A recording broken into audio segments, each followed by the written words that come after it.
Hey, it's Mom. Somebody forgot to thaw the chicken, so meet us at Chili's for 2 for $25. Oh, and congratulate your sister for making the basketball team. She's thrilled. Love you. See you at Chili's. Enjoy 2 full meal combos for $25. An appetizer, 2 mouth-watering entrees like our crispy chicken breast, smoked barbecue quarter leg, or smoked jalapeno cheddar sausage. Served with corn on the cob and french fries. 2 bold combos for $25. A full-on meal deal available nightly for a limited time. Together, we Chili's.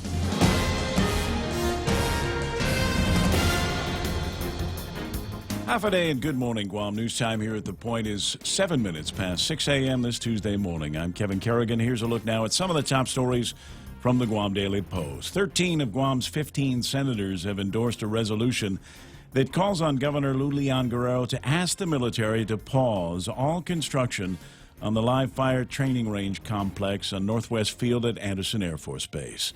During a news conference at the Guam Congress building yesterday morning, each senator was given an opportunity to explain why they think construction on the firing range complex should be paused. Senator Therese Terlahi said she supports a pause to allow professionals to assess the cultural findings. Senator Sabina Perez said she supports the pause to reassess whether recent discoveries should be preserved in place. Senator Talina Nelson said she wants to send a message to the people of Guam to let them know lawmakers are not sleeping on issues that affect our heritage. None of the senators would say how long of a pause they sought, as long as it takes, said Senator Joe San Augustine. If the economic impact is bad, said Senator Telo Taidagui, it's justifiable, she said, because we're protecting our culture.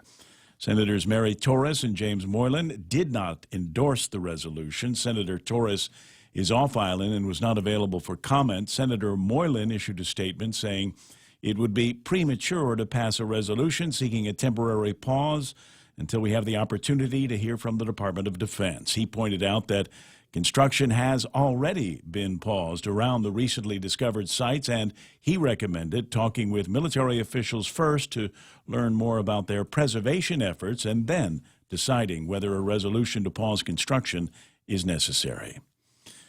Meanwhile, there are 18 surviving fire trees on Guam that are being preserved in the Guam National Wildlife Refuge at Retidian. Governor Lulian Guerrero and some senators have said there was only one surviving tree left on island, which they felt was being threatened by construction of the firing range complex.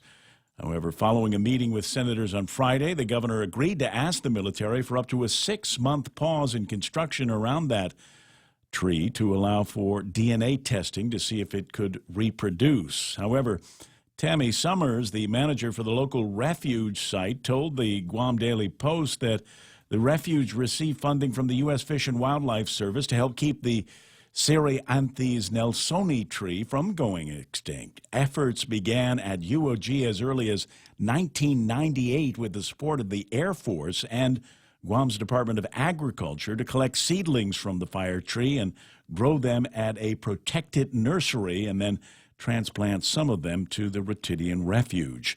James McConnell, a professor of ornamental horticulture at UOG, says the mature fire tree that the governor and some senators are concerned about has been protected through a variety of efforts, primarily by the Department of Defense. We'll have more news after this. When your family needs medical care, how often do you find the need to visit multiple clinics? When a child has a serious ailment, do you find yourself meeting a medical provider only to learn you must go somewhere else for testing? At the FHP Health Center, you can find multiple specialties and testing services under one roof. And if your family needs urgent care, FHP is there for you with convenient weekday, evening, and weekend hours. Voted the island's best clinic in Pica's Best 2 years in a row. FHP, our island, your clinic. Learn more at FHPGuam.com. Security Title is honored to join in sponsoring Ray Gibson on The Point. My name is Alicia Blas from Agate, and this is where I start my day, listening to the voices of our community and sharing thoughts about issues that affect all of us. It all boils down to our people and our land. Putehi Igomamu. Protect your home. When purchasing or refinancing your home, remember to call the professionals at Security Title, just like you call Ray Gibson in the morning. 11 minutes past 6 a.m. here at The Point. 4 years after the explosion that destroyed the Cabras 3 and 4 power generating units, the Guam Power Authority is about to fight a legal battle against the company hired to manage the power plant, Korea East-West Power. Korea East-West Power was the project manager for Cabris 3 and 4, as well as several other unnamed companies and their insurers, who are named in a lawsuit filed by GPA and its insurer in Superior Court. The lawsuit was filed earlier this year. A hearing date was recently set for late July or early August on the lawsuit. In its lawsuit, GPA accuses Korea East-West of being grossly negligent in creating an unreasonable risk of harm. The explosion and fire rendered the Cabris units unusable, depriving the island of 78 megawatts of power and causing a return to load shedding. While the incident was ruled accidental and the root cause left undetermined, according to the lawsuit, an investigation found that the explosion resulted from work performed by Korea East-West, a contractor called PM Control Systems, and other unnamed companies. Jeffrey Limo, the former head of Internal Affairs at the Department of Corrections, has reached a plea deal with the government of Guam. Limo is among several former correction officials charged in 2017 in connection with a contraband smuggling scheme at the prison. He was charged with conspiracy to promote major prison contraband, receiving bribes, and official misconduct. Superior Court Judge Anita Sikola said yesterday that she received Limo's plea agreement on June 14th, but the details of that agreement were not released. Limo is among the last of the 11 co-defendants to reach a settlement in the nearly 2-year-old case. For these stories and more, log on to postguam.com or pick up a copy of today's Guam Daily Post. Ray and Mike now take a look at our weather. Looks like partly cloudy skies again today, Kevin, with some isolated showers. East winds 10 to 20 miles an hour, decreasing 5 to 15 after sunset. Highs near 90 degrees, and overnight lows should be about 79 degrees. Might have caught a couple of rain showers yesterday, a little bit of early morning showers. Could make some of the roads wet for you this morning. Sunset tonight, 6:51. Sunrise this morning was at 5:55, and I think we got the radar back up there, buddy. Yes, we do. I checked it yesterday afternoon, even made a little post on my own, and it had come back, and really not much to show on it. Got a few isolated showers out there, a little more down to the south. That's kind of what we're used to seeing in the diurnal cycle, so these should phase out. We should have some more pop up later, but they'll be few and far between as we are in a fairly dry trade wind weather pattern. Yeah. That'll continue probably right on through tomorrow and maybe Thursday, but they're saying by Thursday, some of this moisture from what is 95W Invest, a very weak tropical disturbance to our south. Actually, it's to our southeast. The center of it is off to the east. It's down where that little curl of clouds is that's going from northwest to southeast. Yeah. So it's to the southeast of the bigger part of the blobage. Anyway. It's southeast of southeast. It really is, yeah. But it's down there. It's blobage, and it's going to be coming this way, bringing some moisture. But the Weather Service is backing off any calls for significant rainfall from this system. So I guess we'll just have to wait and see. Off to the northwest, lots of blobage has exploded there, where the old 94W Invest has encountered some warm water, and it's kind of flaring up there, and it's also helping to enhance the southwest monsoon for the folks in the Philippines, and they really need that. Oh, yeah, absolutely. No effect to us, though. It's just something pretty to look at. Because it's very hot there in Manila, in the Philippines. It was very hot. It was, but it's the one, like I said, makes your butt flaps all sweaty. Manila's the only place I've ever lived where it'll get hot right before it rains and stay hot during the rain and get hotter afterwards.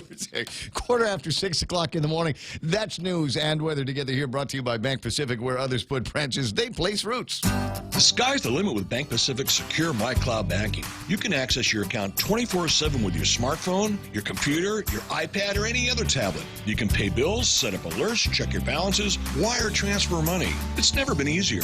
Enroll online or come on in and see one of our friendly staff. Digital Life, Digital Solutions. Bank Pacific. Bank Pacific, where others put branches, we place roots. Equal housing lender, member FDIC. Viva Bank Pacific. Oh, yeah, you know, it's tough, this job sometimes, because I get these clients out here and on the radio, and they say, Ray, I want you to talk about some of the food that we've got in our restaurant over at Ruby Tuesdays. And they send me all of these packages, and they've got photographs in them, and then they say, yeah, just use your best judgment in the description of what it is. And it's hard to do sometimes, because this stuff, it makes me kind of totla. It makes the lawai want to come out of the mouth here. Crab fondue, start with, it's an actual starter starter. It's an app that you can get over at Ruby Tuesdays. It's crab fondue, savory cheese fondue dipped with lump crab meat served with a pile of crispy tortilla chips. Didn't that sound... never mind starters at lunchtime or dinner. This is something that you want for breakfast now, isn't it? Crab meat for breakfast? I'm in. So find that with some of your other favorites and maybe new favorites over at Ruby Tuesdays. Portions of the program also brought to you by APL, American President Lines. They're shipping the future, Micronesia Renewable Energy. And remember, their tagline is there's never been a better time to go solar. And now that they've got the batteries that you can hook up with the systems, even better. And Cars Plus up in Mighty passed by yesterday. Did notice that there's still a couple of Chargers and Challengers on the lot, which means that you haven't gone up there for your test drive yet. Try to get that in before the middle of the week or before the Performance Day sale ends at Cars Plus in Mighty. The Ray Gibson Show. Morning talk that matters. Call now, 888-TALK. That's 888-8255.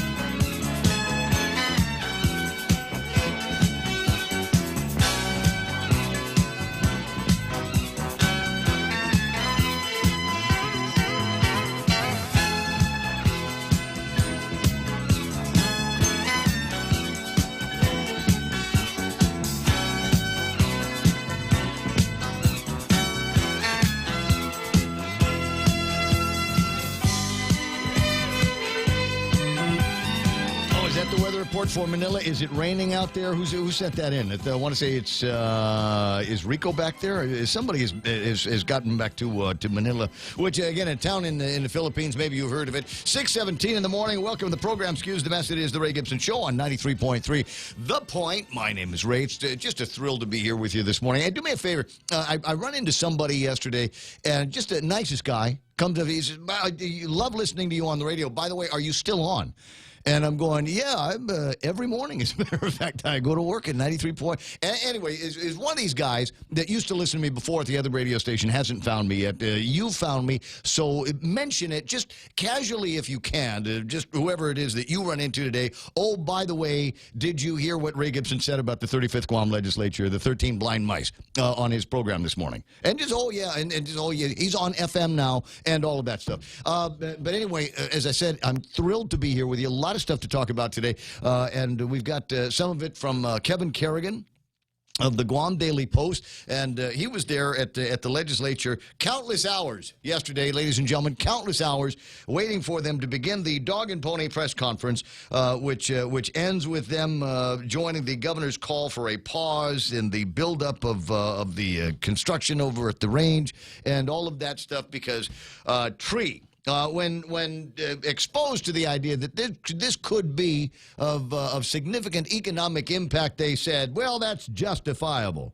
It's okay if there's a pause, and it's the military that's pausing it, then the economic impact will happen to them. And as far as economic impact, if it's bad, it's justifiable because we're protecting our culture. You know, I guess my point here is that we must be doing really well around here. We just must have money hanging from the trees, dollar bills that you can just reach, $100 bills that you can just reach up and grab and spend on whatever it is that you want around here. We don't have anybody on food stamps. We don't have anybody on any kind of public assistance. We don't have people breaking into houses and cars and home invasions trying to steal what you've got because everything is just roses around here. In light of this significant event, I feel it necessary to play my tree sound effect. We have a tree sound effect. Okay, go. Here it is. Best one yet. It is. It's best great. one yet. Nice. That was actually the sound of the tree growing. There's more on that. The other voice, that's Michael Knight. He's our weather whisperer, our Duke Sky talker, as it were, and he's the guy that keeps an eye on the radars and the satellite maps to let me know what the weather is going to be like. We do that for, we got the daily forecast. I just tell you how it works in my head, what the organization is like in my. We have the daily forecast, which will give you an idea of which parts of the day are going to be the windiest and which part of the day is going to be the hottest and all of the stuff that you're used to. But we use the radar because radar will give us an indication of what's moving in to our area right now. What's happening, and there's nothing more important than right now. That's why we call it right now traffic, and there's right now weather, and all of that stuff. So anyway, we got him laying around over there, and then we've got a broad swath of the entire Guam community tuned in every single morning on Facebook Live. Sometimes you wanna go where everybody knows your name, and they're always glad you came. You wanna be where you can see our troubles are all the same. You wanna be where everybody knows your name. Drink coffee, don't drink coffee, drink coffee. No, I'm just going to drink this coffee here for you. Oh, just hold on a second. Don't ding the music down all the way because I'm going to swig. There's going to be swiggage. Where everybody knows your name. Or swidging. I'm not sure what the correct pronunciation is for that particular word here. Just like making stuff up. Anyway, 6:21 in the morning, and Ismael is back in the lead here. He's #1 commentator on the Facebook Live. Must be his birthday. He's got birthday cakes up there, followed by Al Batista, Nate Horn. Mark Mendiola is up and on. John Ray Taitanum, Nita Mofnis with the pretty Valentine's eyes. I got Mark Cruz waving at me this morning. Tony and Danette and Pinko Ada, Pat and Norma Jean Flores, and John Barcinas. St. Nicholas rounding out the top 10, but he also got Tom Tahaji right behind him, and Rico Blancafor. Says, good morning, Ray, Kevin, Michael, and everybody on Guam who's doing great. Don't worry about any economic impact of anything having to do with billions of dollars worth of construction coming to a grinding halt because the legislature thinks they know better than anybody else. Sorry, too much editorializing so early. I got Lawrence Cairo, Nick Perlowski would have been here earlier, but the pressure, can't take it anymore. Ismail says, the last time a tree was this important, the Maga Haga got us kicked out of Eden. Good morning, Lillian Cruz and Doris Mendiola. Ken LG's online as usual. I got John Rages saying, buenos. Valerie Lynn Maigi is online. I have an email from her. And at some point, we might actually speak with her or somebody else because there's all kinds of stuff going on the 4th of July. You know, we got a couple of holidays coming at us in July, obviously, with the Liberation festivities. Oh, and the heartwarming story. I got to tell you about a Liberation story, but it's not from Guam. More on that in a couple of minutes.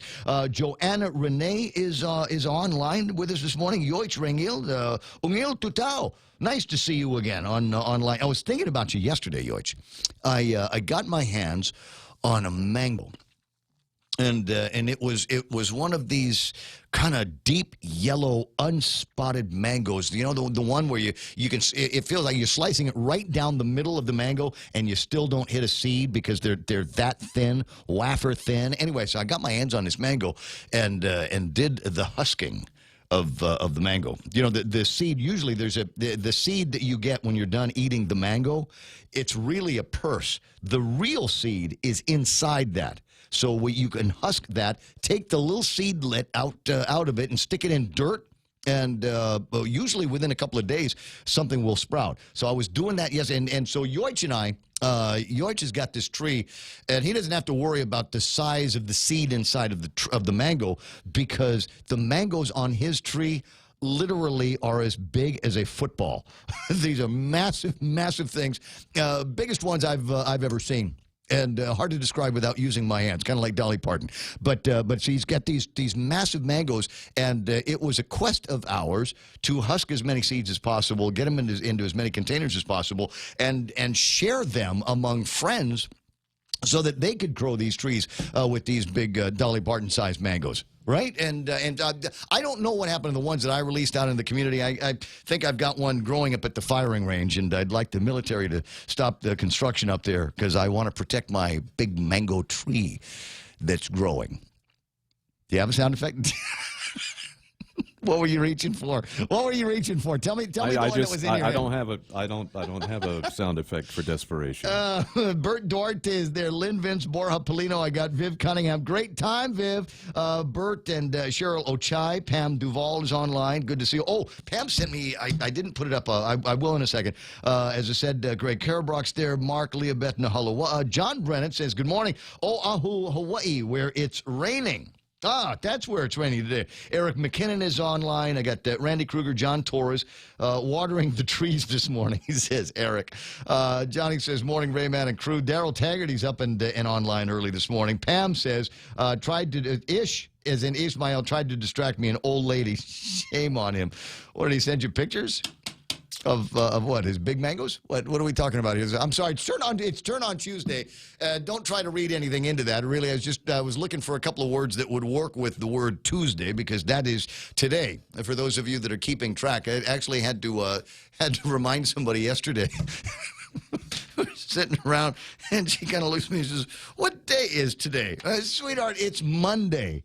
Yeah, I mean, you get to a point, I suppose, at some point in your life, where all of the days just kind of run together, and it's hard to make a distinction even from weekend to weekday on where we are. I mean, that'll happen on a Wednesday or Thursday, but Monday Monday. Yeah, it has a significant feel to it, you know. Bob Agage says, hi from Seattle, Washington. Way to go, home of the Seahawks. It's raining there too. You know, I think that's largely myth, because I've spent time in Washington State, and I think over summers and things like that and other trips, and I'm almost positive that I've only ever been in Washington rain once. Yeah. And it's interesting you bring up summer, because summer is actually the best season in the Pacific Northwest. Stayed in Coos Bay the summer of '96. It rarely rained, and the mornings were great and cool. It was really nice right there along the coast. But yeah, the winters are a little nasty. Yeah, Winter, pretty spot there, and it's one of those things. Look, Rob's at Chamorro. He knows how to get out of the rain. We've got that instinct. We know what's going on. So 6:27 in the morning, and there we are, ladies and gentlemen. Are you wondering? Those are the people on Facebook Live, by the way, and you're welcome to chime in, and do me a favor. There's a share button on whatever screen it is that you're using to watch on Facebook Live. Share this program with your friends and family around the nation, around the world, and say hello and let them know that this is the way we do things here on Guam. 888-8255 is the telephone number. If you want to get close to me that way, you can use an actual phone, and then Mike will get it, and then he will put you on hold, and seconds later, I can get you on the air, and whatever it is that you want to talk about, I'd be happy to. There's usually a bouquet of topics, and we've got more than one or two today, and more than one or two that are left over from the week that I wasn't here. Topics that I took the time to write down. So it might still be some traction on some of those older stories. Obviously, the big ones here that we're going to be talking about today, and the juxtaposition is striking on the front page of the Guam Daily Post, where they talk about economic fallout justifiable because life is just so good here on Guam. Everybody's got it made in the shade.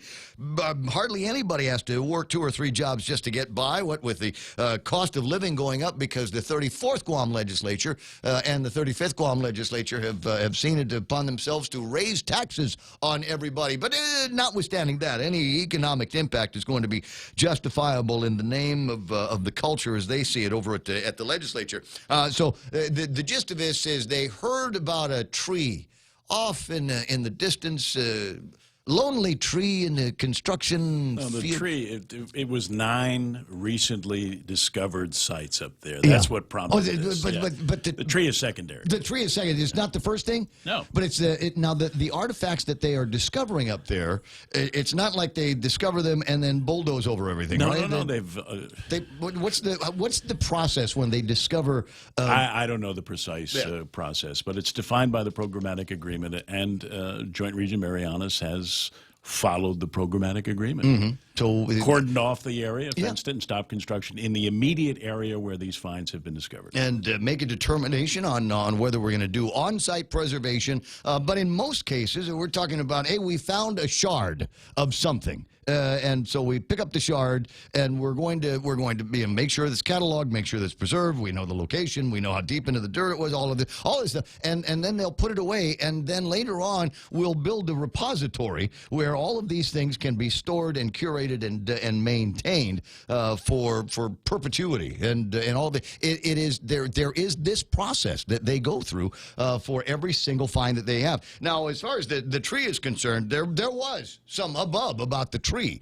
And as you say, maybe it is a secondary issue. It should probably move down the list in terms of issues with the understanding that, number one, this tree that you guys have just heard about has been on the radar, and they've been taking care of it since the last century. Since 1998, they've said, hey, we've got the last of its kind up in the north, and we need to preserve it. And they went up there, and they said, let's get some seedlings, and let's find ways that we can preserve this mother tree trees die. Don't they? You recognize the fact that eventually, a tree is going to die in the forest. I got to laugh. I'm one of the people here that just lose my mind every once in a while when, especially in the downtown Agutnia area. I riffed a little bit on this yesterday, but there are a bunch of trees down in Agutnia, and you won't remember them because they have been chainsawed and uprooted over the years. These are trees that my guess is that they existed in the downtown Agutnia area 75 years ago when they were liberating Guam. These were probably just little tiny trees, and they grew up to be big, massive trees. And I'm not hearing a whole lot of conservationists bemoaning the death of these trees that have been cut down over the years in the downtown Agutnia area. As near as I can tell, I'm probably the only guy that's ever done it. So it's laughable to me that all of a sudden there's a hubbub that is being made about these trees here, and they want to take a pause and do this DNA test. And in the article that Oil wrote in the Guam Daily Post today, they find an expert, guy named McConnell, who says, I don't know what the big issue is about the DNA study. It's the same species as the one at Rhoda, and they apparently grow very, very well up in the Rhoda area. I'm guessing it's the same species that grows prolifically in the Philippines. It could be. He says it's the same species. All the remaining plants have some differences in the genetics, just like all plants and animals. The genetic variation is what you'll find in a normal population of any species. So you got all of that's going on. We got 13 people over at the legislature joining with the governor on all of this. And any economic impact, well, that's somebody else's problem. That's not theirs. Anyway, 6:32 in the morning. Odessa, Manly, Ekfadzi, Palacios online. Tomas, Tenorio, Bernardo. I like it when everybody uses all of their names. It's like you're running for office there, Tommy. Tommy Bernardo is online. Roy Gamboa, Hafa Commissioner. Adonis Quito Mendiola, not his real middle name, by the way. Cousin Tommy Barcinas is there, and Anthony Regis, and Richard Leon, and Marquez McManus. Hafadades and Buen Pebetsu Ray. How about? Yeah, whenever I run for office, it's going to be Michael Weather Whisperer. Right? Yeah. Charlie Laron is online. Daryl Taggarty. See, Daryl's thinking along with me. He says the military would stop for Dolly Parton-sized mangoes any Tuesday. That's a fact, isn't it? So, look, it's 6:33 in the morning, and I think we're off to a rollicking start. Love to get your input. Like I said, 888-825-5888-TALK, or WhatsApp me at 988-5874. Delightful WhatsApp image from Pam's backyard coming up in a second. Right now, we got to take a break for headlines from the Guam Daily Post. Here's Kevin Kerrigan. Half a day and good morning, Guam. And the headlines from the Guam Daily Post this morning: United Airlines Flight 155 made an emergency landing at the AB Wanpat International Airport yesterday morning. Airport Marketing Administrator Rolinda Fasuamalie said the flight left Guam at 8:12 a.m., a little more than an hour into the flight. The pilot advised the plane's stall indicator light had come on, and the flight would be returning to Guam. Fasuamalie said that the airport initiated an Alert 2, which means aircraft rescue and firefighting services were placed on standby for an emergency landing. The Boeing 737 landed safely shortly after 10 a.m. Fasuamalie said it was a very smooth landing. There were no injuries. A release from United Corporate Communications states that as a precaution, the crew declared an emergency. The statement described the problem as a mechanical issue and said the maintenance team is currently inspecting the aircraft. United will operate a special flight to Chuuk this morning for the passengers on that flight yesterday. The Guam Brewery Corporation is seeking a qualifying certificate with the Guam Economic Development Authority that would reduce the amount of its future tax payments. The company filed its application on June 18th. The brewery business will be operating a brewery facility for the manufacture and commercial sale of craft beer. The total amount of investment in the project is about $900,000. Guam Brewery is asking for a 75% rebate on corporate income taxes for 20 years and an abatement of 100% of the business privilege tax on gross receipts derived from the sale of alcoholic beverages. Among the shareholders of the Guam Brewery seeking the QC are Jazzbee Incorporated, Jeff and Tracy Voacolo, Jay Merrill, Caesar Cabot, George Bello, Prudencio Miguel Jr., and Michael Converse. Lieutenant Governor Josh Tenorio is in New York City this week attending the World Pride celebration, the 50th anniversary of the Stonewall Uprising, and the 2019 World Human Rights Conference, where he's been invited to speak as a featured panelist. According to a release from the governor's office yesterday, Tenorio is the highest-ranking elected official to be featured at the World Human Rights Conference. The news release described Tenorio as the first openly gay lieutenant governor in the country.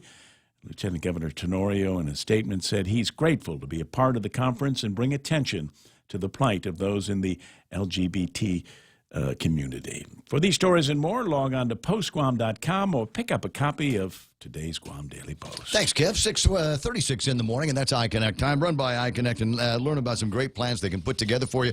Help saves you some money on your mobile and internet plans with iConnect.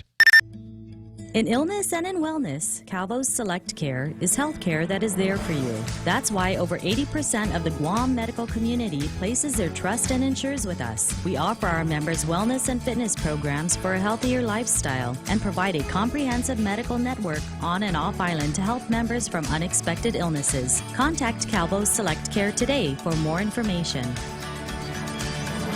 That's funny. I got a note here from my friend Maka. Said she lived in Seattle for 10 years. Sunny, 1.5 months of the year. So those must have been the months that I lived there. All the rest of the time, it's raining like the dickens. Anyway, 6:37 in the morning. I'm supposed to tell you about Wendy's. They got a made-to-crave menu there, and you're going to love it because it's got all your favorites, including the peppercorn mushroom melt, barbecue cheeseburger with the sweet and smoky barbecue sauce, and the Sawsome Sauce bacon cheeseburger. Now, it's great for a lot of reasons. It's a cheeseburger, number one. They got this delicious Sawsome sauce that goes on it, and then everything is crowned with a dome of bacon. And the one that I had so much bacon, it was literally falling out of the burger. Made to crave, just the way you like it at Wendy's. Travel the world and then some with the 2 million United Miles sweepstakes from First Hawaiian Bank. Enter and you could win the grand prize of 1 million miles or be one of 6 other lucky winners. The world is big. Our prize is bigger. Enter at fhb.com/2 million miles. No purchase necessary. Void where prohibited. Sweepstake starts on May 1st and ends June 30th, 2019. Open to legal residents of Guam and CNMI. Ages 18 years or older. Visit 2millionmiles.com for official rules. First Hawaiian Bank. Member FDIC. Equal housing lender. Wait, don't traffic me yet. I don't have the gizmo online.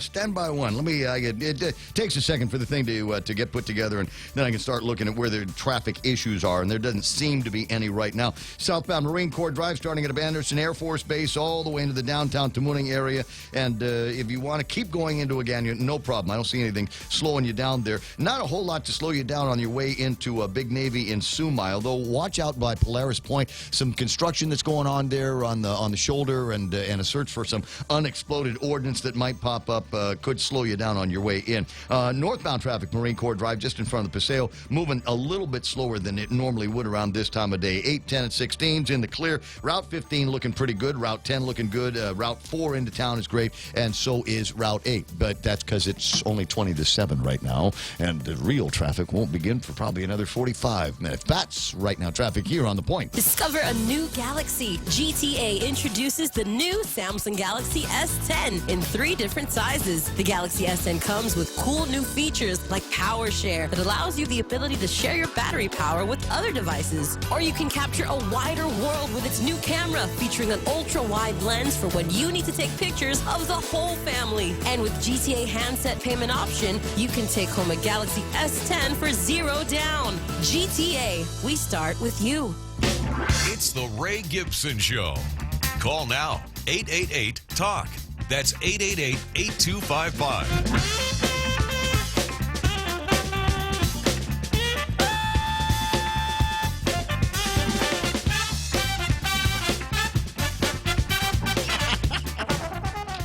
UXO, careful, you might find a tree or worse yet, a balloon.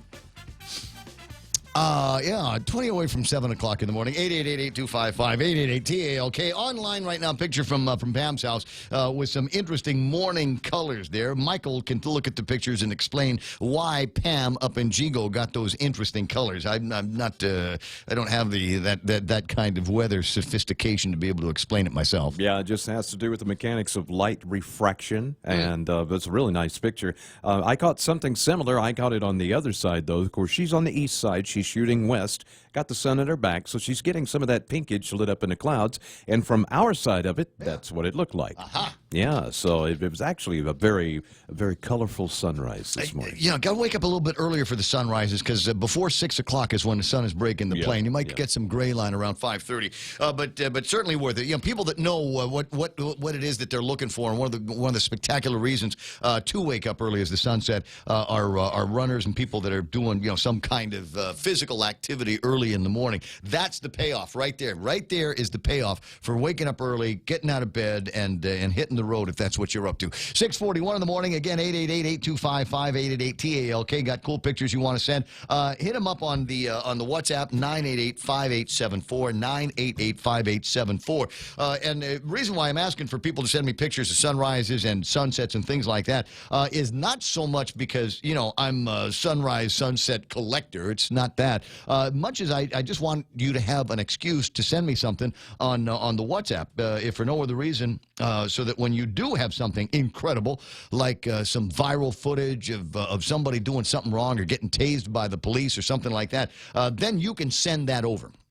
You can send that over to a WhatsApp contact that you've already made. 988-5874 if you want to stick that in there and just put the point WhatsApp. 642, and where do we get to go this morning? Well, I don't know. I could sit around probably for the rest of the show, give the legislature and the governor a hard time about completely missing the ball on what is important around here, and it doesn't have anything to do with the rocks and the trees up at the construction site as much as it has to do with the fact that people are having a hard time around here.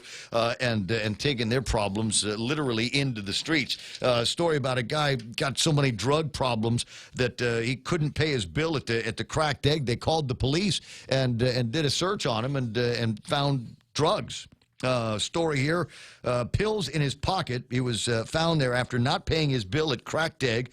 According to a magistrate's report, Trevin Gonzalez, 19, charged with possession of a controlled substance as a third-degree felony. After completing his meal, Gonzalez told his server he didn't have money to pay the bill.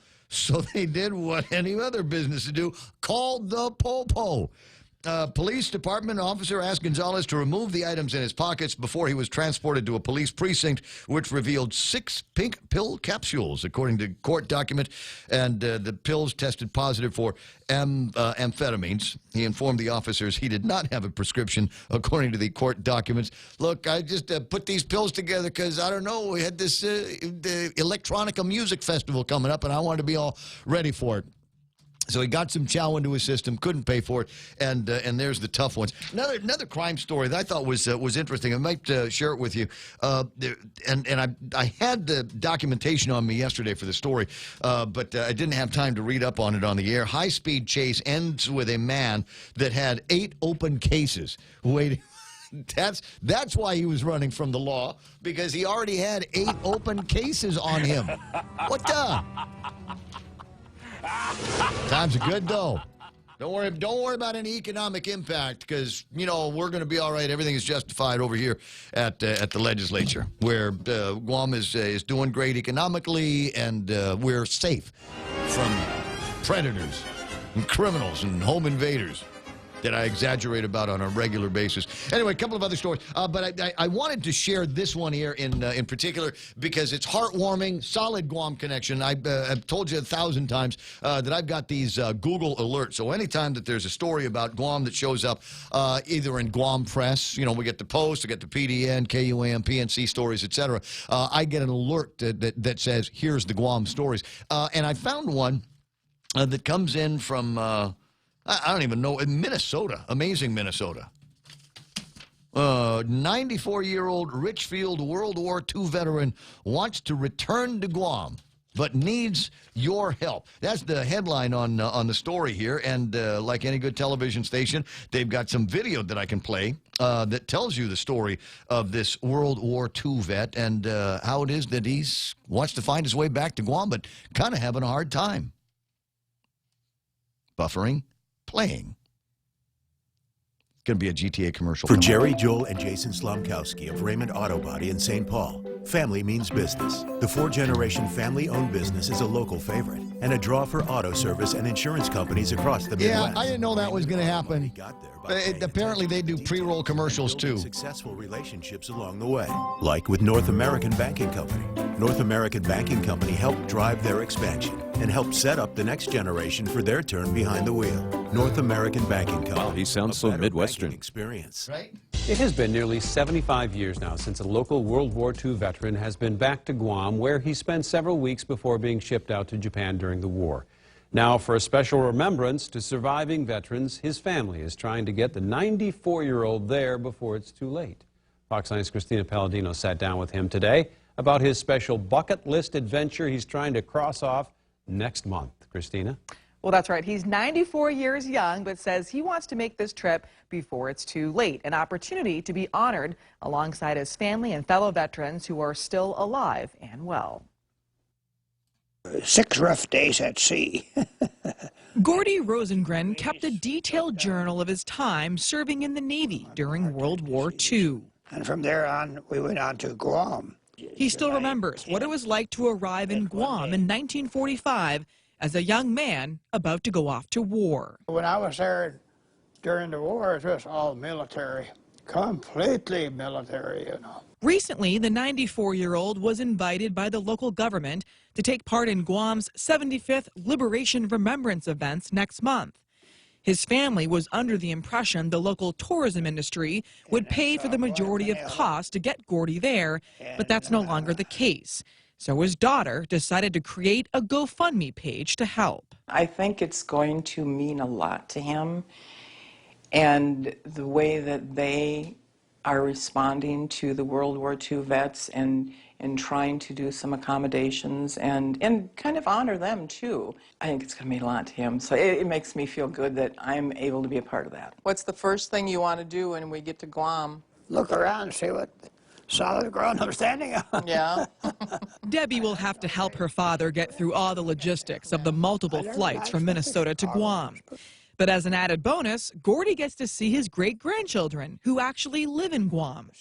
And with the help of the community, he's looking forward to a trip of a lifetime and to possibly reconnect with fellow soldiers who served alongside him. You know, you might look at him 2-3 times before you really figure out who that is. Now, the ceremony is on July 21st. Gordy and his daughter will be there for at least 2 weeks since it's such a long trip to make. If you would like to help support his mission, we have linked the GoFundMe to our website, fox9.com. Randy? No. I'll get that link. Did you hear the part that was most fascinating to me of many different parts in that story that I think that are fascinating and actually kind of heartwarming is the idea his great-grandchildren actually live here on Guam, where friends, somebody's this Guam, we're all connected one way, 1 or 2 WhatsApps away from somebody. But where are the Rosengren kids on Guam? Where are the great-grandchildren and their parents living on Guam? On a base maybe somewhere? Is it possible multiple generations of service in the country and maybe they're on base? Rosengren is the family name that I'm looking for. Hook me up with them, would you? 888-8255 is my telephone number if you're a Rosengren fan and know where we can find this guy. And like I said, there's a GoFundMe, and if you are already on a GoFundMe site or if you're close to a computer, look this up, GoFundMe.com, obviously, and then just search for WW2 Vet Liberation Day Help. WW2 Vet Liberation Day Help, and that will get you to him. They showed up on the screen at the time of the stories airing in the States. They'd only had about $695. Now, my guess is it cost more than $695 to go from Minnesota to Guam. I don't even know if you can get into the airport for that kind of money. Maybe our contacts at United could help these folks out with some airline miles. Possible that they could. Maybe GVB could fund a ticket for them to bring them out here for the liberation. Well, that was kind of a point in the story. I sent that link to Josh yesterday. Recently, the 94-year-old was invited by the local government to take part in Guam's 75th Liberation Remembrance events next month. His family was under the impression the local tourism industry would pay for the majority of costs to get him there, but that's no longer the case. See, that's what happens when you get invited to somewhere. They expect that you're inviting me. You're inviting me. Are you also giving me a ticket to go? What do people on Facebook Live got to say about that? I'm sure there's one or two comments that will put a smile upon my face here. Wow, kind of embarrassing, says Neats. We are inviting you. Just pay your way. See, anybody hook this guy up with some mileage, somebody. For heaven's sakes, GDB should sponsor him. Come on, Pilar. He would be an awesome guest. The other thing I was thinking is he'll fly in, he'll get off the plane, he'll look around and go, oh, no, it's the wrong island, man. Oh, yeah. Well, there is that. The guy's talking about being on Guam shortly after the liberation of the island and saying, yeah, it's completely military. And he's right. If you look in the history books of Guam, there was a significant military, about hundreds of thousands of people that lived here on Guam, and military and civil persuasion. And there's been a whole lot of changes on Guam since 1941, 1942. Can you imagine? First of all, there was no major downtown Agutnia area like we've got now. I mean, everything is bombed and bulldozed.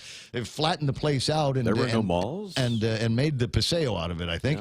Yeah. No, we didn't have the Micronesia Mall or GPO or the Hulali Shopping Center. As a matter of fact, when he was last year on Guam, we didn't even have an actual airport. I think it was. Yeah, I think everybody came in over at the field down there by Navy. But think about the Guam's at the time 2-lane road that the Marines made from down there all the way up to the north end of town.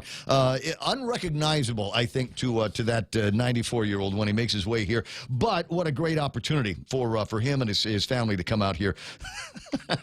I got a note here. Hey, Ray Gibson, I'm inviting you to my party. Just bring the food. Right on.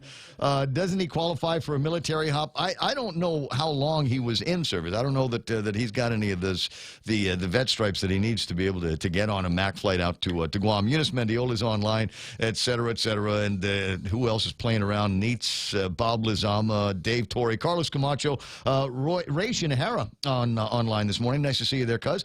Kate Baltazar Dodge is on. You've been busy with some grief counseling stuff. Maybe we ought to talk about that one of these days on the actual radio. Terrence Uggan and others are online this morning, and how much fun is all of that. So GoFundMe page for the guy, WW2 Vet Liberation Day help, because we're apparently up on inviting old people to come to Guam for our liberation festivities, but don't have any money with which to fund their tickets in the 75th Liberation. You would have think that somebody would have thought about that and socked a couple of bucks aside a few years ago for something along those lines. I'd have to check with a couple of guys that are old enough to remember how they did it 25 years ago. I remember the 50th observation of the liberation of Guam, as I said, 25 years ago, and it was a huge deal back in those days. And obviously, there were a lot more World War II survivors, local and liberators, and there was a massive. I mean,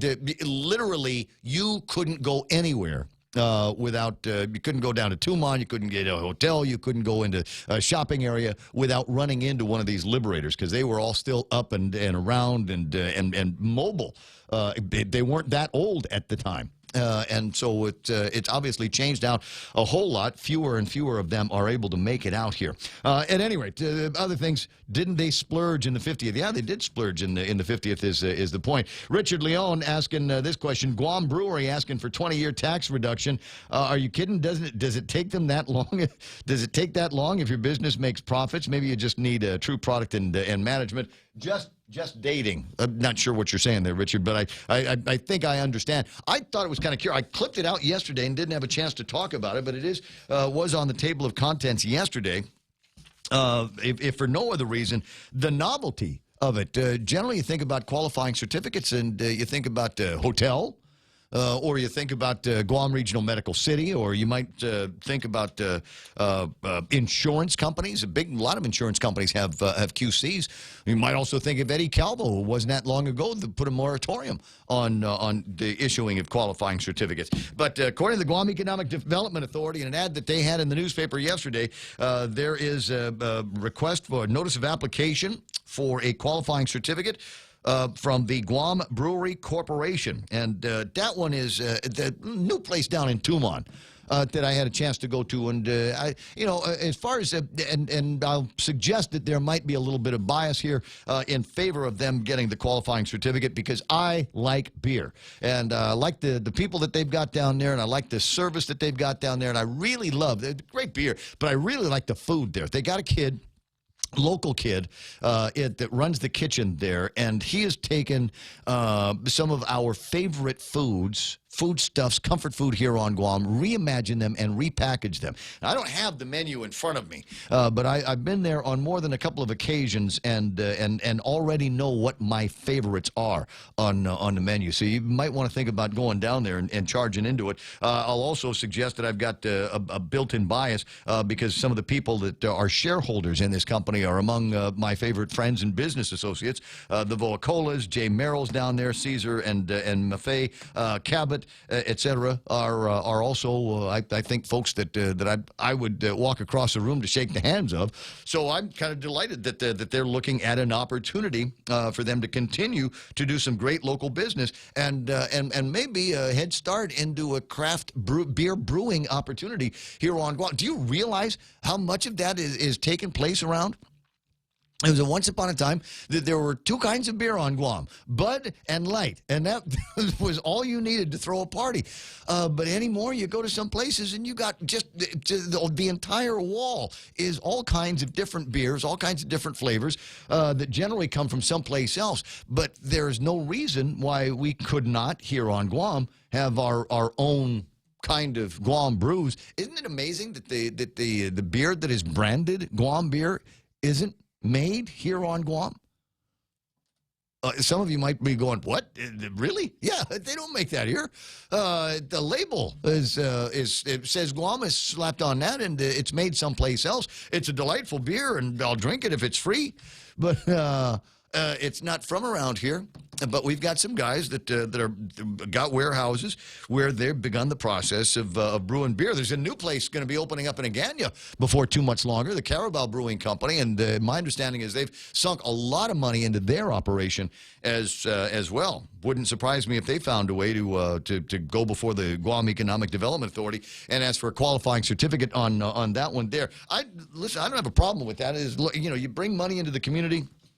You give somebody jobs, and you're supporting other businesses with the work that you're doing. I think that would tend to spread around. So I don't necessarily have a problem with these guys asking for any kind of qualifying certificate. Your mileage may vary.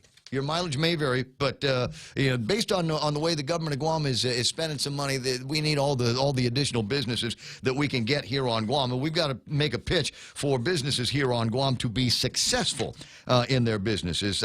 Note that there is another story that made its way to my inbox this morning. Black Construction Corporation has been awarded a $122 million wastewater treatment plant project here on Guam. $122 million worth of a wastewater project. That ain't bad, not bad at all. This is the one that would upgrade the North Wastewater Treatment Plant in the village of Dededo.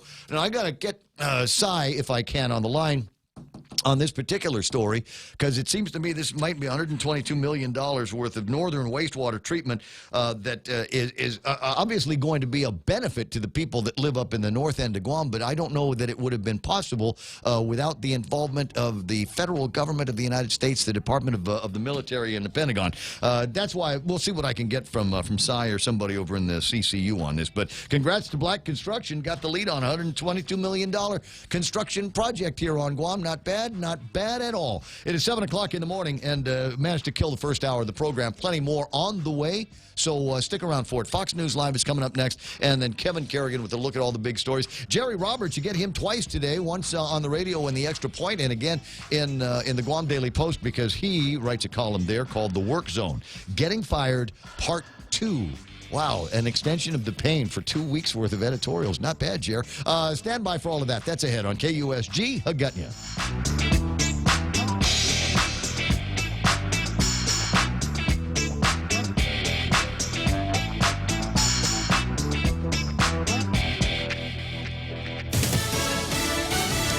Pressure on Tehran. I'm Rich Dennison, Fox News.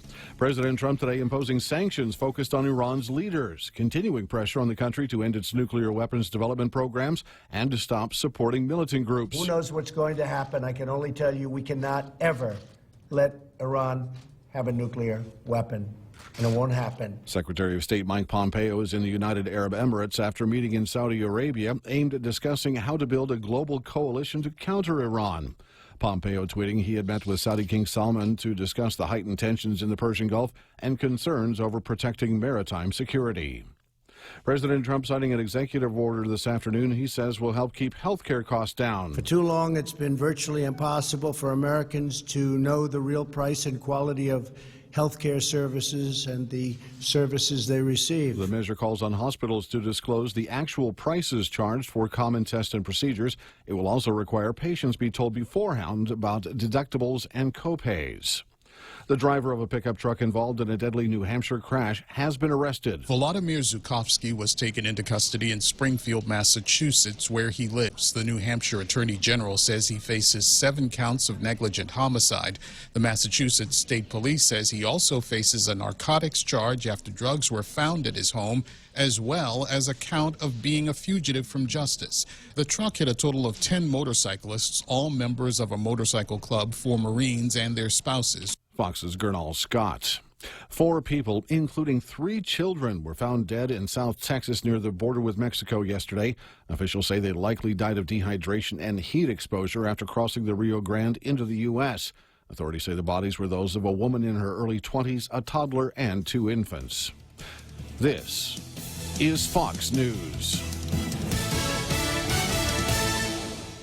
So what's the deal? Are you still paying for the right to have your checking account at your bank? Well, at Bank Pacific, we think it's our privilege, not our right. That's why we offer My Green Free Checking, where your monthly maintenance checking fees are 0. That's 0. And it comes with a free Visa check card and monthly green e-statements. My Green Free Checking. Bank Pacific today. Because having you as our customer, that's our privilege. Bank Pacific, where others put branches, we place roots. Equal housing lender, member FDIC. Viva Bank Pacific. KFC has finally answered the world's most important question. What came first, the chicken or the egg? And the answer is both. Introducing KFC's KFC AM, their new Southern and local-inspired breakfast. AM-loaded platter with chicken fried rice, waffles, and Colonel's chicken congee. KFC also has your all-time favorites, AM chicken and egg wraps, Southern biscuit and sausage sandwich, and hash browns. So for finger-licking good mornings, AM will never be the same at KFC. KFC, it's finger-licking good. A former University of Illinois doctoral student convicted today in the slaying of a visiting scholar from China who was abducted at a bus stop 2 years ago. The guilty verdict was expected because Brent Christensen's attorneys acknowledged from the start that he raped and stabbed Ying Zhang. Prosecutors say he beat her to death with a baseball bat and decapitated her. A Missouri police officer was shot and killed in the line of duty over the weekend. A suspect is now in custody. North St. Louis County officer Michael Langsdorf, the latest. He died Sunday after he was shot by someone trying to cash a bad check. This is from the St. Louis County PD. They tweeted, "Our hearts are broken for our municipal partners and the death of Officer Langsdorf of the North County Police Cooperative. We share your pain. Hashtag officer down. Hashtag never forgotten." And we are expecting a news conference from police in Missouri with more details surrounding Officer Langsdorf's death. Fox's Aisha Hasney. Voting for the Emmy Awards ends today following accusations of vote rigging. Some performers weren't able to cast ballots for primetime Emmys after the Television Academy uncovered a vote rigging plan. The Hollywood Reporter says it received an internal memo sent to a group that included actors but wasn't meant to be public. The plan called for voters to cast ballots for the same candidate, known as block voting, and considered by the Academy to be unfair. Nominations will be announced July 1st. The Emmys will be handed out September 22nd on Fox. Tanya J. Powers, Fox News. Well, for those of whom having a 7-Eleven nearby isn't convenient enough, the chain is launching a way for customers to order anything at its convenience stores and have it delivered to a public place, like a park or beach. And that includes Slurpees. More than 2,000 7-Eleven hotspots went into operation today. I'm Rich Dennison, and this is Fox News. Here at APL, our core values give the company its heart and soul. Whether it's connecting your business with our global network through our newly enhanced service or investing our efforts into giving back to the community, APL is committed to serving you. We humbly honor the opportunity to find innovative solutions for you and your business. To learn more about our enhanced service, call 588-4651 or visit www.apl.com/Guam for more details. When it comes to power and performance, nothing compares to Dodge. And right now at Cars Plus in Mighty, you can save thousands on many Dodge vehicles in stock during our Dodge Performance Days. Like a new 2019 Grand Caravan SE, save $4,250, or save $6,150 on a new Durango SXT. Looking for more power? Take home a new Charger SXT Plus today for only $37,689, or save over $7,000 on a new Challenger GT. Get more power and performance at Cars Plus in Mighty during Dodge Performance Days. Cars Plus, driven by you. We know too well the inconvenience of not having power after a storm. You worry about the food in the freezer going bad. Nights get hot. It's hard finding comfort when going to sleep. These are realities. But with solar and battery storage from Micronesia Renewable Energy, these realities can be a thing of the past. The solar works during the day and the batteries power your home at night. Call 632-2613 to see how solar plus battery storage can make life a little more convenient. MRE, the smarter choice.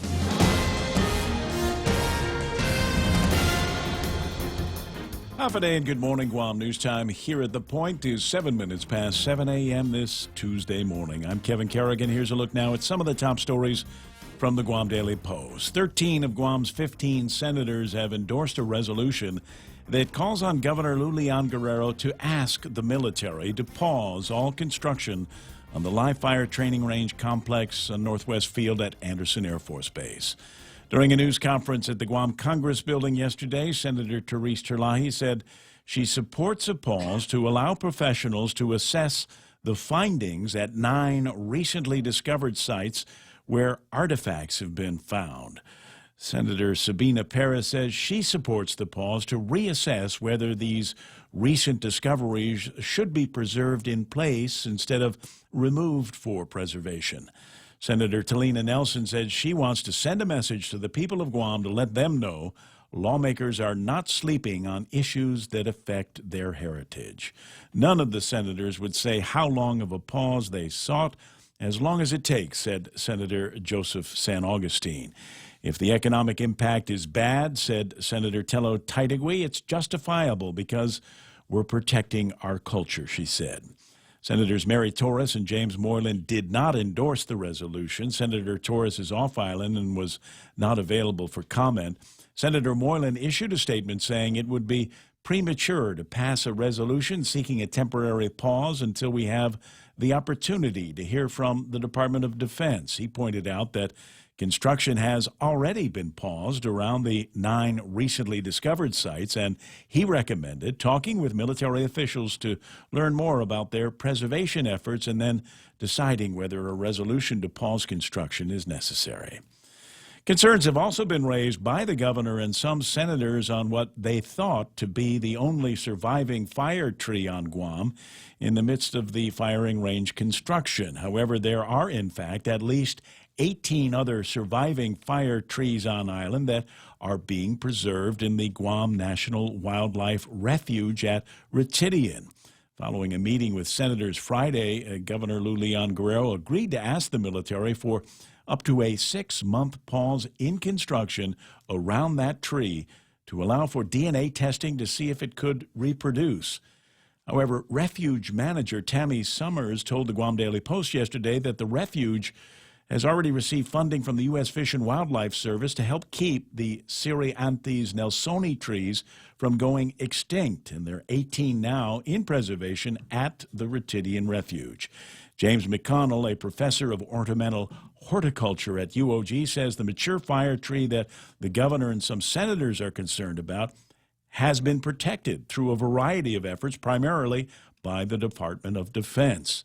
A report by UOG's Agriculture Experiment Station states that efforts began at UOG as early as 1998 with the support of the Air Force and Guam's Department of Agriculture to collect seedlings from the fire tree and grow them at a protected UOG nursery and then transplant them to the Retidian Refuge.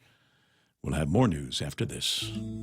In illness and in wellness, Calvo's Select Care is health care that is there for you. That's why over 80% of the Guam medical community places their trust and insures with us. We offer our members wellness and fitness programs for a healthier lifestyle and provide a comprehensive medical network on and off island to help members from unexpected illnesses. Contact Calvo's Select Care today for more information.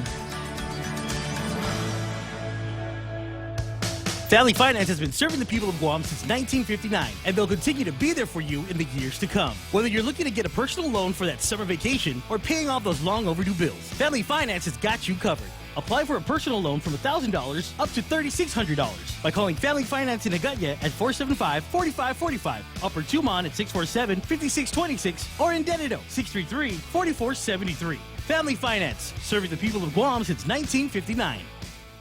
11 minutes past 7 a.m. here at The Point. United Airlines Flight 155 made an emergency landing at the AB Wonpat International Airport yesterday morning.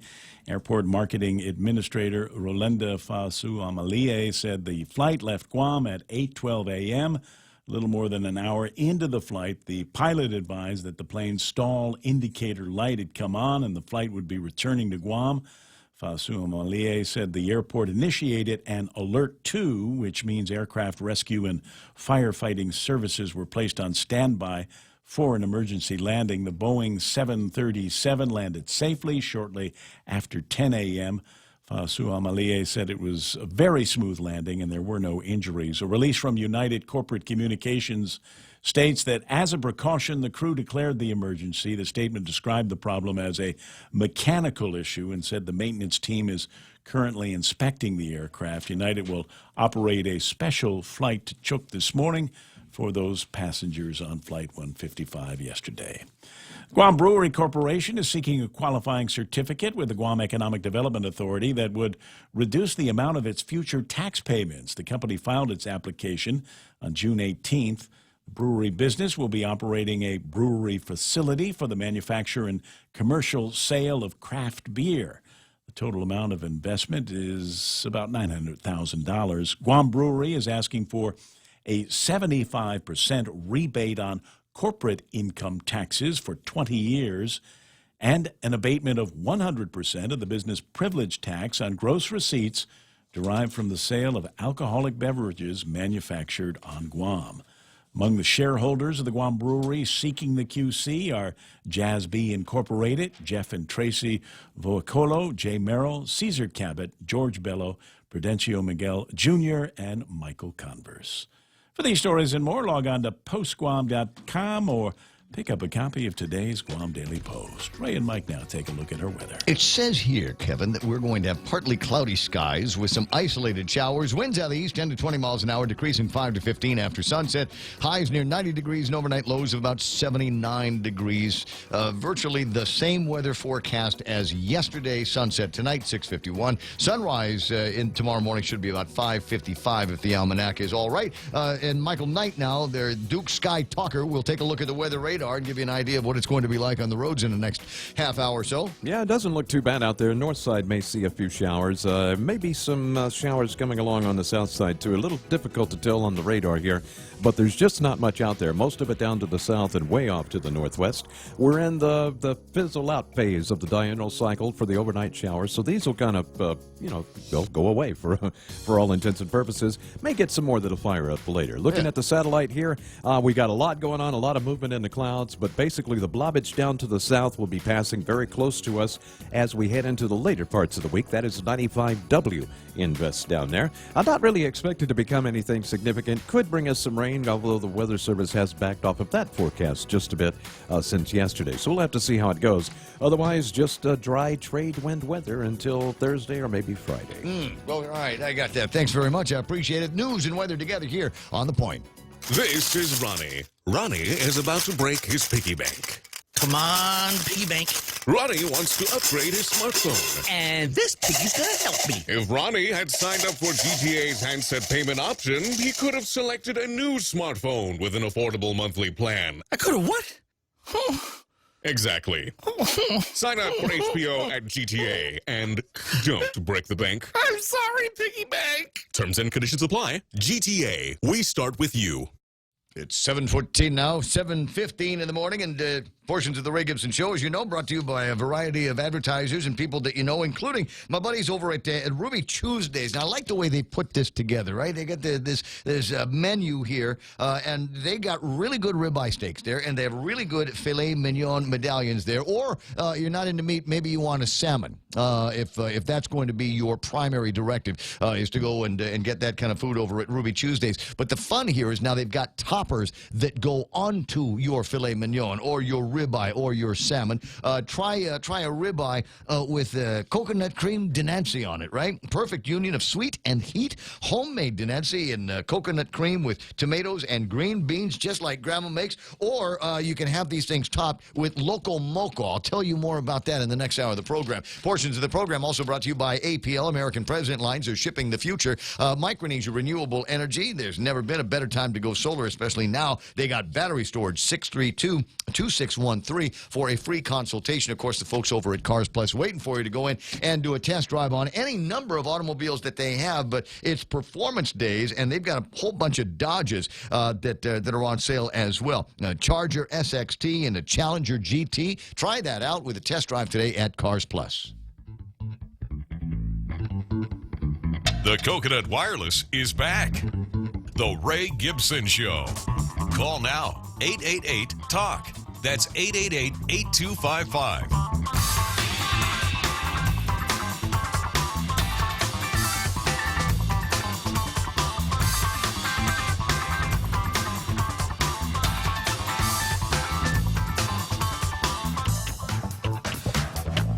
Welcome to the program. Excuse the mess. It is the Ray Gibson Show, 7:16 on Tuesday morning, right? We've already made that distinction. Today is Tuesday. It is not Monday. It is not Wednesday.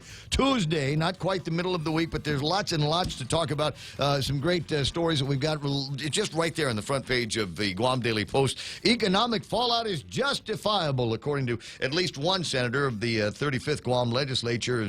They've taken a good, hard, long look at things and think maybe it's a good time to talk to the military about a pause in the process, for some of the things that they're finding out in the field as they're doing the clearing and the construction out there, and concerns that they have over the last of the tree of life, the fire tree. I'm not going to bother trying to give you the scientific name. I think I'll leave that to the more seasoned journalists. But everybody's worried about this tree. But don't worry about it too much. As it turns out, but before this legislature existed, there were already people that were on it going back to 1998. They have been taking conservation measures on that particular tree and have many seedlings that they have propagated from that particular tree. So it's not the last of its kind. There's 18 more just like it. And if something happens to those, we'll just go up to Rhoda, because that tree grows like the dickens up in Rhoda. Oh. Don't worry about it. It's okay. Hi, Jer. How you doing? Well, and look, the pause. I'm excitable. Okay. No problem with the pause. I mean, it's not like we haven't had a few pauses already, you know what I mean? Yeah. I got you. Yeah, just one more. But whatever the economic impact is, I it's guess. justifiable because we're doing so well here. I think everybody. There's nobody on any kind of assistance. Nobody on food stamps. Nobody living in Section 8 houses. The economy is just doing gangbusters around here. So we can afford a little bit of a delay, and it doesn't make any difference to them, no matter what. If there is an economic impact, and if it affects the government of Guam, they'll just raise the taxes on the rest of us. Yeah. Because they did that already. Yeah. With Crapola, it's not Wednesday. Yeah, sorry about that, buddy. It's where America's Tuesdays begin. What would happen what's that? If they stopped it for 6 months and the construction stopped? What would happen to all the workers that are there? I know. I tell you right now about 3 or 4 guys that I know that would be off the dole for a while. They'd be off. They would have to be out from under. They'd have to find something else to do, obviously, because the military wouldn't be paying the contractors if we're not doing anything, and then no the work getting contractors done. couldn't pay the workers, and then if the workers would have to maybe leave island and go do something else. You remember there was a time where this government of Guam thought that we were doing so well with the Japanese tourists and the Japanese economy that when they started talking about BRAC closing down bases, hey, close hours here. We don't need a whole lot of military. We're doing all right. We got the tourism industry, and then the Asian economy hiccuped hard. The bird flu. Yeah, the bird flu. All of those kinds of things. And there was a time where all of a sudden it was all anybody could do to go back and say, yeah, we didn't really mean what we said about closing bases and shutting down operations, shutting down shops on Guam. We really could use the assistance. So you got to be real careful about where we've been. And that's a problem. Is you got guys like us that've got old memories of when things like this happened. When some of the people that are in the legislature were still in high school, right? So yeah it's like that. There is one good news story here. And I want to learn a little bit more about it. Black Construction Corporation, $122 million worth of Northern Wastewater Project. So congratulations on the bid. Now, this is a big deal in a lot of reasons because, it's black, number one. Number two, they need new wastewater treatment facilities up in the north, up in Dededo in particular, where everybody lives. There's no trees involved here? I don't believe that there is a tree involved with this Northern Wastewater Project. But the other reason is because it's black construction, and they go way out of their way to ensure that the majority of their employees are from here. Oh, good. So we're getting it'll be a lot of here guys getting some work done. So congratulations to Black Construction on the awarding of that particular project. 721. We'll take a look at what happened in the markets today, as they will say on the headlines. Mixed closings on the market. Dow Jones told you it was going to come up. Didn't come up very big, only 8 points. But green is green at 26,727. So they're doing all right there. Nasdaq at 8,005. S&P 500 closing at 2945. Both of those markets are down. The biggest down is the NASDAQ. They're off by 26 points, and I'll try to be breathless as I say all of that. Taking a look at the commodities here, I don't have the number for tapas. And usually on Tuesdays it's frozen anyway. But West Texas crude trading at $57.75. Those of you that are paying attention to that will recognize that as being an increase from where it was the other day. $57.43 yesterday, so $57.75 would be an increase for West Texas crude. I'll see if there are some new numbers on Tapas in a couple of minutes. But there's other stuff that I got to take care of. You wouldn't happen to have the Bitcoin number, do you? You got anything in front of you? Well, maybe we'll look that up while Jerry's doing the extra point. As I said earlier, you got Bitcoin? You got that right in front of you? You got a gizmo? I have a gizmo. Hang on a second. Right on. Jerry Roberts, you get him twice today. Once in the extra point on the radio here at 93.3 KUSG. And then the other time in the Guam Daily Post. He does a column there called The Work Zone. And The Work Zone today, the topic is a continuation of last week's topic, which was getting fired. And what to do if you find yourself getting fired.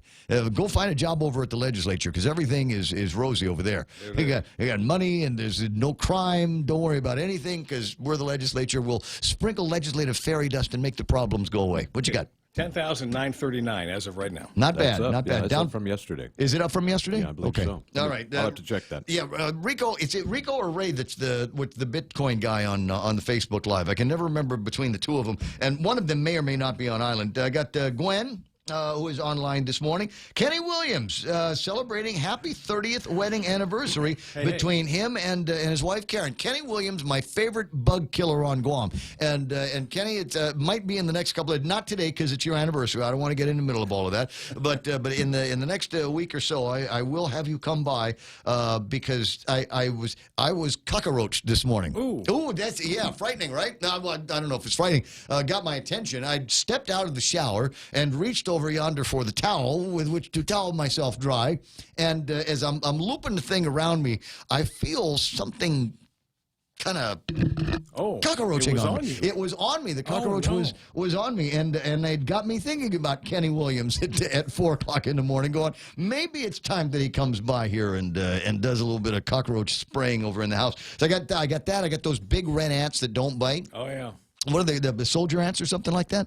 But Kenny will know what it is, and he'll know what the kill stuff is. Yeah. So I'm looking forward to getting him over at the house. So we got the Bitcoin number in there. We said congratulations to Black Construction. Nothing else to do now but jump into Jerry Roberts and the Extra Point, brought to you by Guahan Insurance Services and our friends over at First Hawaiian Bank. In our course, CSI Guam, CSI stands for Customer Service Initiative, we have a segment that highlights the experiences of customers who encounter extraordinary effort on the part of individuals and teams, which results in a moment that is never forgotten and usually goes viral on social media. We'll talk about that coming up next on The Extra Point. It's important to have claims process that works for you. At Guahan Insurance Services, we make things simple and convenient. Same door you walk in to purchase your insurance is the same door you open to file your claim. We can't pretend that the car insurance claims process is fun, but we can promise a hassle-free and speedy recovery without any runarounds. For your home, auto, and business insurance, visit us at the Camacho Landmark Center on Marine Corps Drive in Tamuning. Don't forget to like us on Facebook or give us a call at 475-1162 or text 929-SAVE. That's 929-7283. Travel the world and then some with the 2 million United Mile sweepstakes from First Hawaiian Bank. Enter and you could win the grand prize of 1 million miles or be one of 6 other lucky winners. The world is big. Our prize is bigger. Enter at fhb.com/2 million miles. No purchase necessary. Void where prohibited. Sweepstake starts on May 1st and ends June 30th, 2019. Open to legal residents of Guam and CNMI. Ages 18 years or older. Visit 2millionmiles.com for official rules. First Hawaiian Bank. Member FDIC. Equal housing lender. Okay, today's Extra Point is not about exactly about these wonderful experiences, these extraordinary things that happen in companies. I was talking to someone a couple of days ago during the course of training, and the idea, they were talking about wowing the customer. Wowing the customer. That was the entire focus of their customer service. They had to go out of their way to wow the customer. And I began to think about that, and what came from that is today's Extra Point. Now, back to the original concept. Companies like Apple, Trader Joe's, Ritz-Carlton, Southwest Airlines, United Airlines, Nordstrom, and others all are featured in this course that we have for having employees go way out of their way to do something special for a customer. I'd love to hear those kinds of stories, and I'm sure that you feel the same way. The companies, for their part, like to highlight these feel-good events, and well, they should. It presents them in the best possible light, and the words of praise are coming from the best possible source, the customers themselves. So much customer service training focuses on trying to delight patrons of the business, to do these wow things, to do something special. And while I think it's fine if you can do that, in my opinion, it misses the mark on what we all should be thinking about, and that is doing the basics extremely well. When there is an issue, it's important that somebody take ownership of it and act in the interests of the customer. I'm not referring to making decisions on who gets a refund or credit of some kind. What I mean by acting in their interests is to make sure their call doesn't fall through the cracks. I want to make sure they don't get stuck in voicemail jail, or the person they need to talk with actually responds to them. The number one thing in the mind of most customers is that we show respect for their time. They want things to run smoothly, and we don't make them jump through unnecessary hoops if at all possible. Customers genuinely appreciate when we fix things after getting it wrong. They do. That said, most who are surveyed say if service reps paid more attention and service systems weren't so confusing, a lot of problems could be avoided altogether. This gets us back to the basics. Everybody loves a fabulous service story, and I'll always feature a few in my customer service training because they are inspiring. Better yet, I'll continue to help organizations get out of their own way and to become the kind of service operation that customers love because they get the simple things right. Now, are you saying to yourself, Jerry, what on earth could possibly be more important than meeting and exceeding expectations of customers? Yeah, it's absolutely true. So, I get it. Meeting expectations means the customer should come back again, right? If we exceed their expectations, they'll be back again for sure. And it's likely they'll tell others about us as well. And isn't that what we're after? Trust me, I think it's wonderful when service is so good that people do spread the word. But let's always focus on getting the basics right. That's the extra point. Get out there and make something good and basic happen today. For 93.3, The Ray Gibson Show, Guahan Insurance Services, and First Hawaiian Bank. I'm Jerry Roberts. So let me see if I get this right. It's nice. It's a good thing when you can extra the customer, when you can extra your service, when you can extra the value of the commodity or whatever it is that you're providing the customer. It's always nice to do it, but don't ignore the basic. Don't ignore the basics. Get the basics down first, and then if you can layer on top of that some wonderful experiences when things go sideways, and you got to do a thing called what they call recovery, right? You want to do something special for somebody. That's terrific. Go out of your way.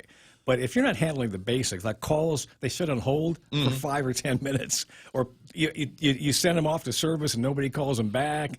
I mean, these things go on all the time. If you're not handling your business done in that basic way, first of all, doesn't matter what you do. Yeah. It kind of reminds me of something that you see all the time is the instructor with the jar, and you got the big balls and the little tiny ones and all of that stuff. And the important thing is you get the big ones in there first, and then you can put all the little smaller details in there. Exactly. There's room for all of it, but you got to nail down the important stuff first. And that's a good extra point today. If you want to get a copy of it, GuamTraining.com. It's already up there on the World Wide Web, and you can get that. You can get a transcript of that. You can get a transcript all the way back to the very first extra point that we did a year or some ago. It's 7:30 in the morning. That's Jerry Roberts and the Extra Point, brought to you by Guahan Insurance Services and First Hawaiian Bank. And it's time now for the headlines from the Guam Daily Post. That's Kevin Kerrigan. Half a day and good morning, Guam. And the headlines from the Guam Daily Post this morning. Jeffrey Limo, the former head of internal affairs at the Department of Corrections, has reached a plea deal with the government of Guam. Limo is among several former corrections officials charged in 2017 in connection with a contraband smuggling scheme at the prison. He was charged with conspiracy to promote major prison contraband, receiving bribes, and official misconduct. Superior Court Judge Anita Sicola yesterday said that she has received Limo's plea agreement. She got it on June 14th, she said, but details of the agreement have not yet been disclosed. Limo is among the last of 11 co-defendants to reach a settlement in the nearly 2-year-old case. 58-year-old Michael Ellard has returned to Guam to begin serving his 18-month sentence on criminal sexual conduct charges. The former UOG professor was found guilty of third-degree criminal sexual conduct in October 2017. He had been teaching in Hong Kong, awaiting the outcome of his appeal, which he recently lost. Last week, he registered as a Level 1 sex offender on the Guam Sex Offender website, and yesterday he surrendered to the Department of Corrections to begin serving his 18-month sentence. Lieutenant Governor Josh Tenorio is in New York City this week attending the World Pride Celebration, the 50th anniversary of the Stonewall Uprising, and the 2019 World Human Rights Conference, where he has been invited to speak as a featured panelist. According to a release from the governor's office, Tenorio is the highest-ranking elected official to be featured at the World Human Rights Conference. The news release described Tenorio as the first openly gay lieutenant governor in the country.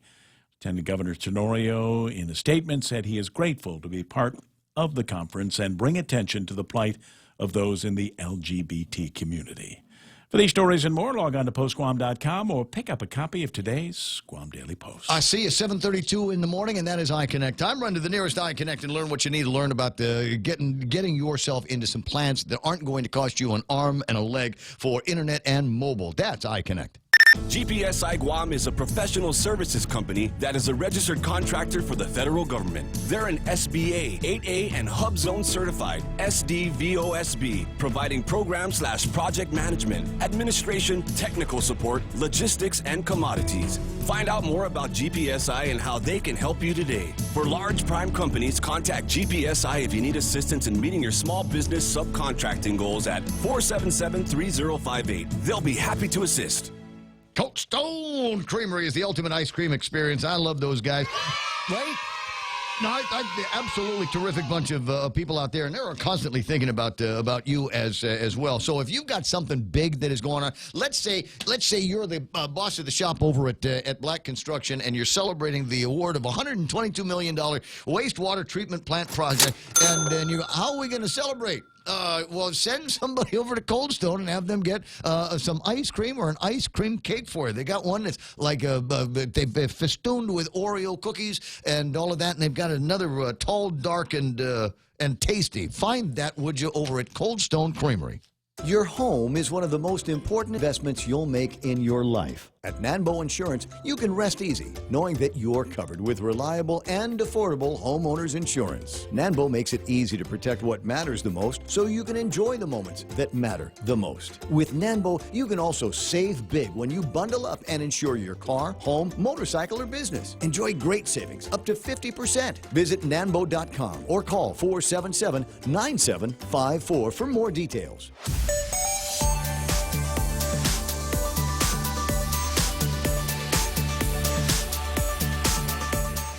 Oh, I got you. All right. It looks like I'm going to be doing the 8:30 headlines this morning. Kevin Kerrigan, our reporter, is going to be out covering some big deal. We'll learn more about that in a minute. North-southbound traffic, Marine Corps Drive, in and out of Gigo is not looking so bad this morning because I don't think any schools are open. You might see some traffic over at the intersection of Route 1 and Route 3, mostly traffic on 3 trying to get onto Marine Corps Drive.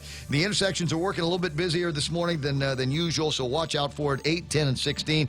16 and the roadway over by the 76, the Ocean Vista 76, a little bit busy in both directions through there as well. Up around the airport, you will see some traffic. Getting a little bit of northbound traffic rush up in front of Kmart and the area right in front of us over at DPW. But southbound traffic is kind of looking okay right now.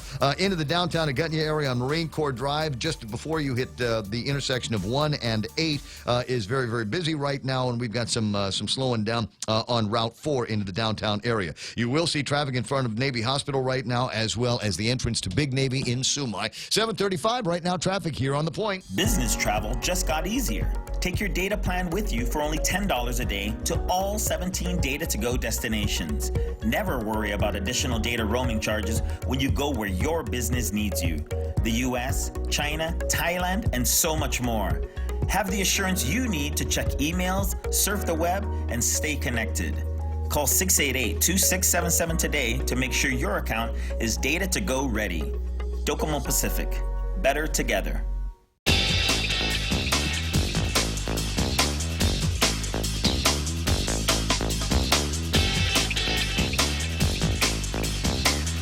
The 4th of July in this town is going to be crazy busy. If you have not yet made plans, then I would suggest you start working on that right now. There are going to be a couple of events. Number one here, I've got this from the folks that are in charge of publicity for the 75th Guam Liberation Committee. They've got the Star Spangled American celebration, which is going to be taking place 4th of July at the Liberation Carnival Grounds in Agutnia. 4 o'clock until 9, American muscle cars, domestic car, truck, and motorcycle show. Plus, we've got music by local bands with your favorite island jams and classic rock hits. Phoenix Stars from 7 to 8, 8 to 11, the Mount Carmel Band. And 9 o'clock, a fireworks show entitled Celebrating the American Dream from Show Pros Pyro. All right, now that's what's going to be taking place downtown Agutnia. Over at Polaris Point, there's going to be another one. The folks over at the MWR are putting this together. Las Vegas-based reggae band The Majority.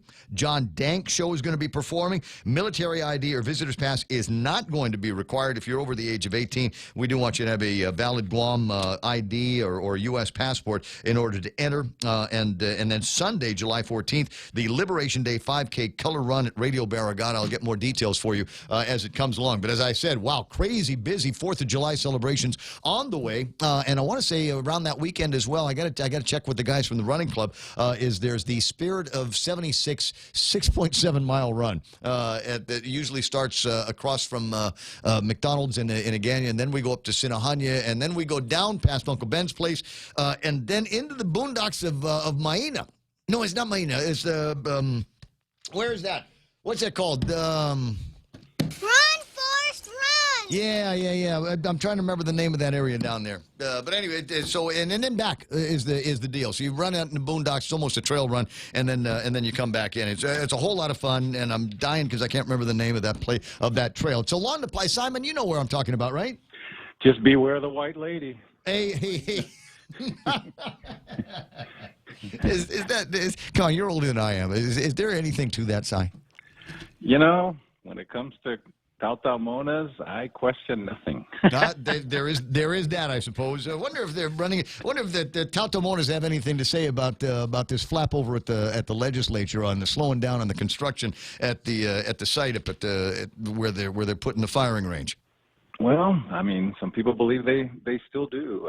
It's a very difficult issue. I mean, we've been on Guam for 4,000 years, and I'm sure the current development has buried things from 4,000 years ago that were relevant then, and so the concern now is very valid about preserving our culture and heritage, and yet so much of preserving our culture and heritage is really done from within, right? I mean, we can go to a museum, we can read a book, but the things that we all talk about when we're supporting each other through difficult times or when we're getting together for family gatherings, I mean, that's as much a part of our culture of living in this special place called Guam that you don't find in other places. So I always find people make the culture, and cultures are constantly evolving. I don't think, I like to use the example that the Guam of today isn't the same as 500 years ago or 1,000 years ago or 4,000 years ago. The Italy of today is not the same as the Italy of 500 years ago or 1,000. I mean, cultures and people are constantly changing. New things are being brought in. Things that we didn't have 500 years ago affect how we think about our culture and heritage now and our language. So, I don't know how you stop humans from evolving. We're constantly evolving. Where do our children grow and benefit from Guam 100 years from now if we just say there shall be no more development ever, right? And how you make those trade-offs is very difficult, and we're not always going to have common agreement, and that's what we're seeing today. I recall there was a time when we had decided that maybe there should not be any continued development in the downtown Tamuning area for a long time because we just didn't have the capacity and the utilities to deal with it. Right, and that's a short-term issue about infrastructure, but the longer-term issue of where will Guam go and where will we be 100 years from now, and what kind of Guam do we want to be? The decisions we make today have an influence on that, we're seeing the debate right now in our doorstep, on our phones and on Facebook and on television, wherever you want to see it. We'll see how it plays out. The military has an agreement they seem to be honoring, but there's a lot of questions about it. I think there's a whole new bunch of leadership that wasn't here when we were negotiating 10 years ago the original agreements, and I think rightfully they want to take a look at it and they want to make sure they're understanding it so that they can represent the interests as they see fit. But as you know, there's people on the other side saying no, we're for the buildup. We need to continue it. There are some good things. Well, and the point of this call is there is an immediate impact here that I was talking about black construction and this northern wastewater treatment plant, and you backed me up on Facebook Live on this because this is coming to the people of Guam, residents up in that part of the island that had to have their wastewater taken care of, and that's an expensive process. But generally, this is coming to us at no cost. Yes, I mean, this is something that we worked on for over 10 years. The original buildup was going to be a much larger marine base. They were going to build their own power plant. They were going to build their own wastewater treatment plant. We said that's ridiculous. And General Bice, I don't know if you remember him, he was the first honcho of the buildup.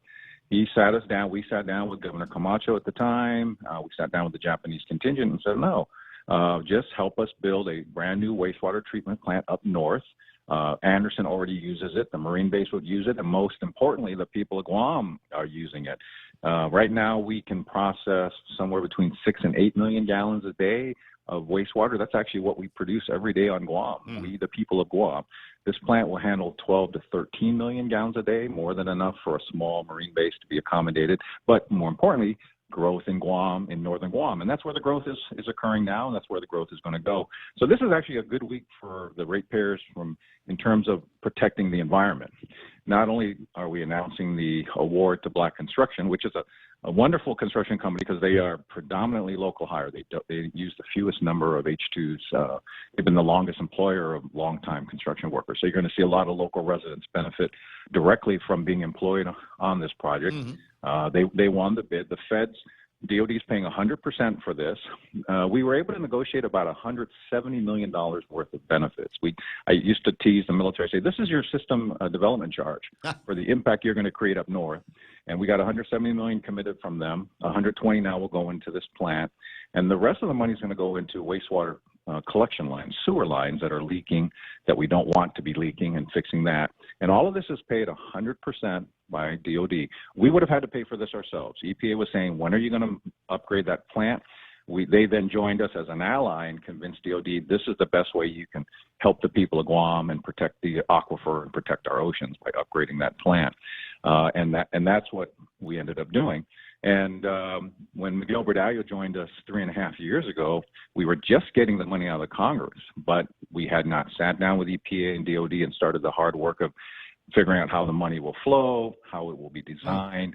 But we did all of that, and Miguel led the charge for that. And he led the design team, he led the bid and the construction, and now we. I think I ought to get a raise. Well, I mean, that's something we can talk about later. But it's exactly what I think ratepayers want from the CCU and its management. It wants us to progress, move better, protect our environment. And two things are happening. Not only are we announcing the Black Construction Award now, on Friday, we are opening the grand opening of the Agate Wastewater Treatment Plant, which actually has been online for over a year. It is the first large-scale secondary treatment plant ever built on Guam by Guamanians, by GWA. We used ratepayer money, about $70 million out of our rate increases of the last 15 years, is helping to protect the southern waters and provide the South with a wastewater treatment plant that complies with EPA. And now, today, we're announcing the northern wastewater treatment plant is being awarded to Black.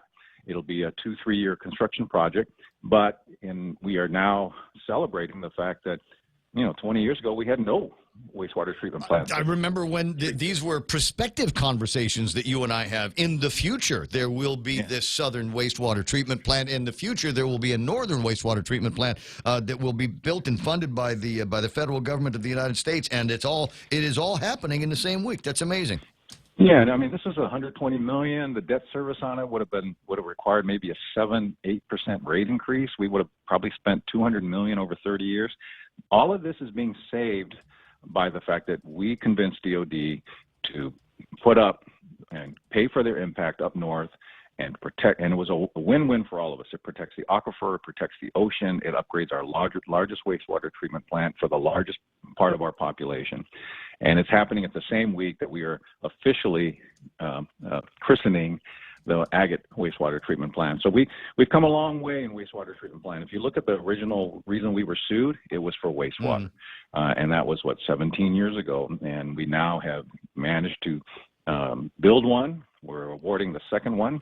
And now we just have to worry about Agania and when does that get handled and how do we pay for it. But right now it's wonderful news for our ratepayers that DOD has honored their commitment to come up with the money to build a brand new wastewater treatment plant up north that will serve all of northern Guam and protect our aquifer and our ocean at no cost to Guam. Now, who's administering this? Was this contract done through DOD or was it done by GWA? No, it was done by GWA. That's the first thing we insisted upon. We said, look, this is our island, it's our plant, it's our responsibility to protect our environment, and this has to be awarded by us. We're not going to have DOD build a plant that services 80% of the local population, because the marine piece is a very small piece of the load up there. This is our plan and it's our obligation. And US EPA agreed with us. They said, no, you modernize that plant for all of Guam. We agree with GWA. DOD agreed, and we're announcing the next step in this nice story. We have just awarded a contract to a long-standing local construction company, and they're going to get ready. I think they're a busy group. They've got that live fire training project as well. So Black's got a lot on their plate. Well, yeah, and plus whatever it is that they're doing in Diego Garcia that Joe Leasialongi keeps going off to. So there is quite a lot going on in their world for sure. Was something else I wanted to ask you about? It seems to me that everybody in the world knows that Korean Electric Power Corporation has got the award for the new power plant up by GRMC, but there has not been, that I know of, an official announcement yet from GPA. Yeah, I think they sort of got ahead of the process. As you know, with government bids, even though you can announce award to a bidder, other bidders can protest, and you have to reserve that time. I think it's 10, 12 days. I think it's 10 days after they've been notified that they weren't awarded that they can protest. So GPA didn't want to announce anything until it had cleared the protest period. I don't think we've cleared the period. The other bidders could protest. That would delay the award, and you'd have to resolve the protest. But I think that's the only reason GPA hesitated was we told the parties who was the preferred partner. You still have to negotiate a contract, and the other bidders are allowed to say, hey, I don't agree with the award. So GPA management is letting that process run its course to make sure there isn't a protest, and if there is a protest, they're going to have to deal with it. Gotcha. Cy, it's always a delight talking with you. We'll do it again sometime soon. Yes, welcome back. You know what? I'm sorry, because Daryl had a question. I suggested I might be talking to you, so he had a question about a gravity. I'm gonna have to let me back up here and see if I can find exactly. Yeah, the gravity power. Yeah, so we, in terms of the amount of capacity it can generate, it's actually rather small. And we need 180 megs up there, and we could have looked at it, but right now what we've decided to do for sure is to cool the plant. We're going to use the gray water from the wastewater treatment plant up north, which is one reason we put it. Another reason we put it up north is we can reduce drawing 3 million gallons a day out of the aquifer, which is what we do now to service the PD plant. Yeah. Right. And now we don't have, when we build that new plant, that's 3 MGD. We're not pulling out of the aquifer anymore. We're going to use gray water from the wastewater treatment plant. So that saves money for GPA ratepayers in terms of having to pay for water. And it protects the environment better because we're pulling less water out of the aquifer. I think the final piece is as we build it, we can take a look at when it finally goes down that hill from up above Two Lovers Point down to where we send it out to the ocean. Yeah. Is there a way to create some energy out of that? I think we can look at that. That's probably, but it's not a major part of the project, but it's something we can look at. Every incremental savings we can create by using gray water, whether it's to cool a plant, whether it's to turn a turbine as it plummets down the hill towards the to be sent out to the ocean, we can take a look at that. I'm sure McGill has thought about it, and we'll remind him about it. But thanks to Daryl for remembering something from that far ago, and we'll take a look at it. Yeah, from never mind the last decade. It's going back to the last century, as a matter of fact. All right, kind of like the idea, and I guess there's one other thing. Is one of the newspapers reporting about the case. There it is. GPA blames contractor for the plant explosion. I guess GPA and its insurers are going to court now against the company that was running Cabras 3 and 4. Yeah, I don't want to talk too much about it, but the litigation speaks for itself, which is why we had to be careful how we talked about it, because the insurers that were saying GWA is not responsible for anything and will pay your claim reserve the right to pursue other parties in case they found fault. And this is sort of what's happening. And so to the degree we have to participate, we do. But right now, at least for ratepayers, the claim has been paid. We're using the money for the Northern Wastewater Treatment Plant. We've used the money to pay for fuel, and that's all in the bank, ready to go. There's no question about our claim being paid for. And now the insurer and GPA as a co-suer, basically co-litigant, is looking at potential claims from those that they feel are responsible. I believe most of, if any award is made, it probably goes back to the insurance company. I see. I'll find out more, but I don't think GPA. I think GPA has received its piece, but I believe we had to participate from a factual point of view in any litigation. So I got you. That's kind of where we're at. It's 7:52 in the morning, Si. It's always a pleasure. I'll get with you soon. Yes, take care, Ray. You know what? I'll talk to you. 888-8255, 888-TALK. So there it is. I mean, it's a launch of a story about, and I consider it a big story, Black Construction getting the deal on $122 million worth of construction of a brand new wastewater treatment plant up in the north. It does not cost ratepayers anything to put that together, because that was something that was made in the original deal back in the day when we first started talking about the military buildup. Kind of a delight to hear him bring up the name of General Bice. David Bice was one of my favorite interviews. Whenever he'd come by Guam, he'd come up to the radio station, and we'd hang out and just talk about buildup stuff. And when we weren't talking about build-up stuff, he would talk about Marine stuff, because that's where he was from. General Bice was a Marine Corps guy from a long, long time ago, and the guy that was the original mechanic behind the military build-up, and one of the guys that made all of the proposals up to and including this one here about bringing wastewater treatment to Guam at no cost to ratepayers. You know, Marines can do that kind of thing. I got one on the line right now. One of my other favorite Marines in the whole wide world, Bob Klitsky. Good morning, Senator. Good morning, and Semper Fi, Ray. Oh, yeah, all Marine noises at the same time.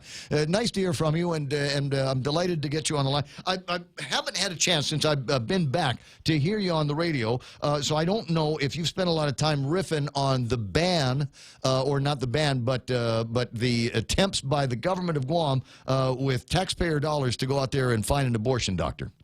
I have. Oh, very good. And, I refer to abortion doctors as hitmen, because very recently the Pope said you really don't need to go to religion to be opposed to abortion. He said it's taking the life of an innocent just as a hitman would, and no problem is ever solved by hiring a hitman, and that's exactly what we're trying to do here. With now the role of the governor's office, or anybody working in the governor's office, to try to entice somebody to come to Guam to do this. I mean, it feels kind of odd that there would be government resources spent trying to get something like that. Exactly, and that's why I drafted that suggested language for a bill that no government money or government resources be expended to try to entice, attract, recruit, whatever, an abortionist to come to Guam. Again, it doesn't seem like a proper governmental function to me. And second, I think the public policy of the territory is strongly anti-abortion. So what I see is the governor using government resources to further her own personal agenda, and using Jane Flores to do the same thing. It doesn't seem like it's good government, and to me it's not in line with where the people of Guam are. We enacted a bill in the 90s that criminalized abortion, and it passed unanimously. That bill was found to be unconstitutional by the Ninth Circuit. But the legislature has never taken the time to repeal that particular bill. So I make the argument that that bill stands for the public policy of the territory of Guam. It's the last time the legislature has spoken to the matter of abortion directly. There have been several other bills that I suppose abortionists would consider to be anti-abortion, but that bill has never been repealed. So there's no reason for the governor to use governmental resources to go out and recruit an abortionist. Now, I pointed out that there hasn't been an abortion on Guam since May of last year. So apparently the governor sees this as some kind of an emergency. We got to deal with it. We got to get our numbers up here on that one. But there's an airplane ride that you can go on, I suppose, if you were really in a situation that beyond your control, beyond your comprehension, and you could still get a procedure done, say, in Hawaii, right? I understand that's correct, yeah. And you could get one done on Guam if you could find a doctor who would do it. But doctors don't want to do it. Most doctors don't want to do abortions because abortions are not health care, and that's what doctors are schooled in, is health care. So, there isn't any glory in being an abortionist. There's something to say for us not having one. I would see it as the ideal situation. I don't understand why we would want to spend governmental time and money to go out and do something because we haven't had an abortion for over a year. Dr. Tom Shea has been very proactive on social media and suggesting that there are alternatives up to and including carrying the baby to term and giving the child up for adoption. That happens quite frequently and probably more often than people know here on Guam. Doctors in the OBGYN business don't generally publicize the number of children that are born out of wedlock or out of desperation that will find themselves some good home. 7:58 in the morning. So you're talking about an administrative correction at the legislature. Is there a judicial stand that somebody, a person of some capabilities, might be able to say we need to go to see a judge and have him put a stop on this?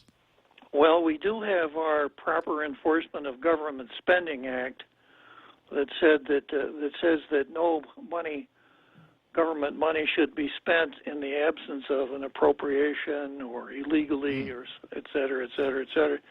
Probably be a pretty hard case to make, given where we are right now. That doesn't mean that it's not meritorious. What it means is that the process of filing suit and getting a case to trial is pretty expensive. Yeah. And oftentimes is quite drawn out.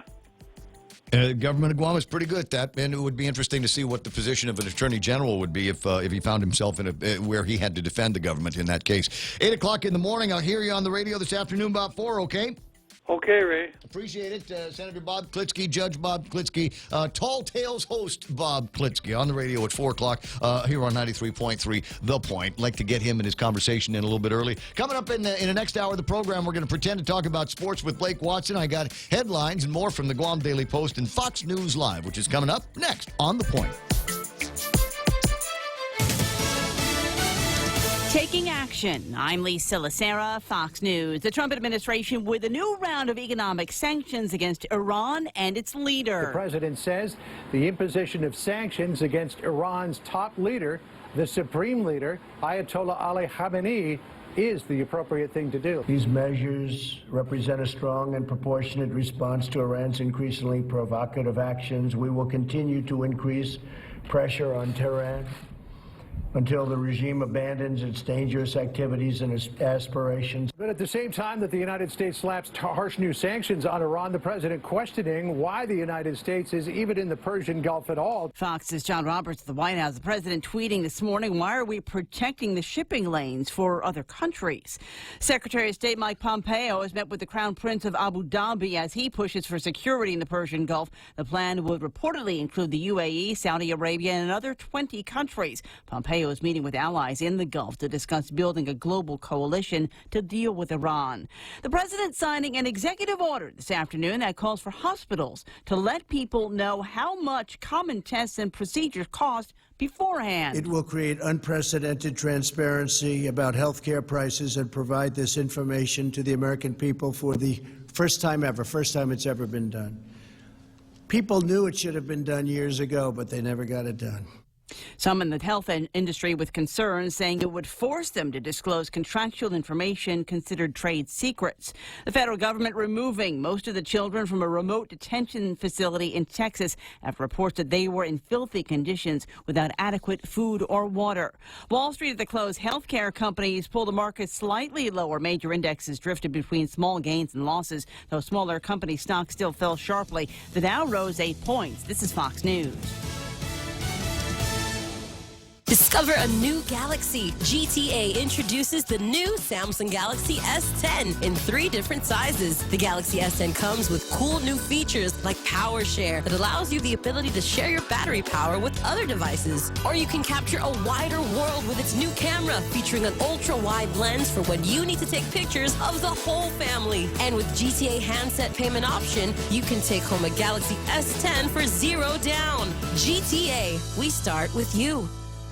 Hey, it's Mom. Somebody forgot to thaw the chicken, so meet us at Chili's for 2 for $25. Oh, and congratulate your sister for making the basketball team. She's thrilled. Love you. See you at Chili's. Enjoy 2 full meal combos for $25. An appetizer, 2 mouth-watering entrees like our crispy chicken breast, smoked barbecue quarter leg, or smoked jalapeno cheddar sausage. Served with corn on the cob and french fries. 2 bold combos for $25. A full-on meal deal available nightly for a limited time. Together, we Chili's.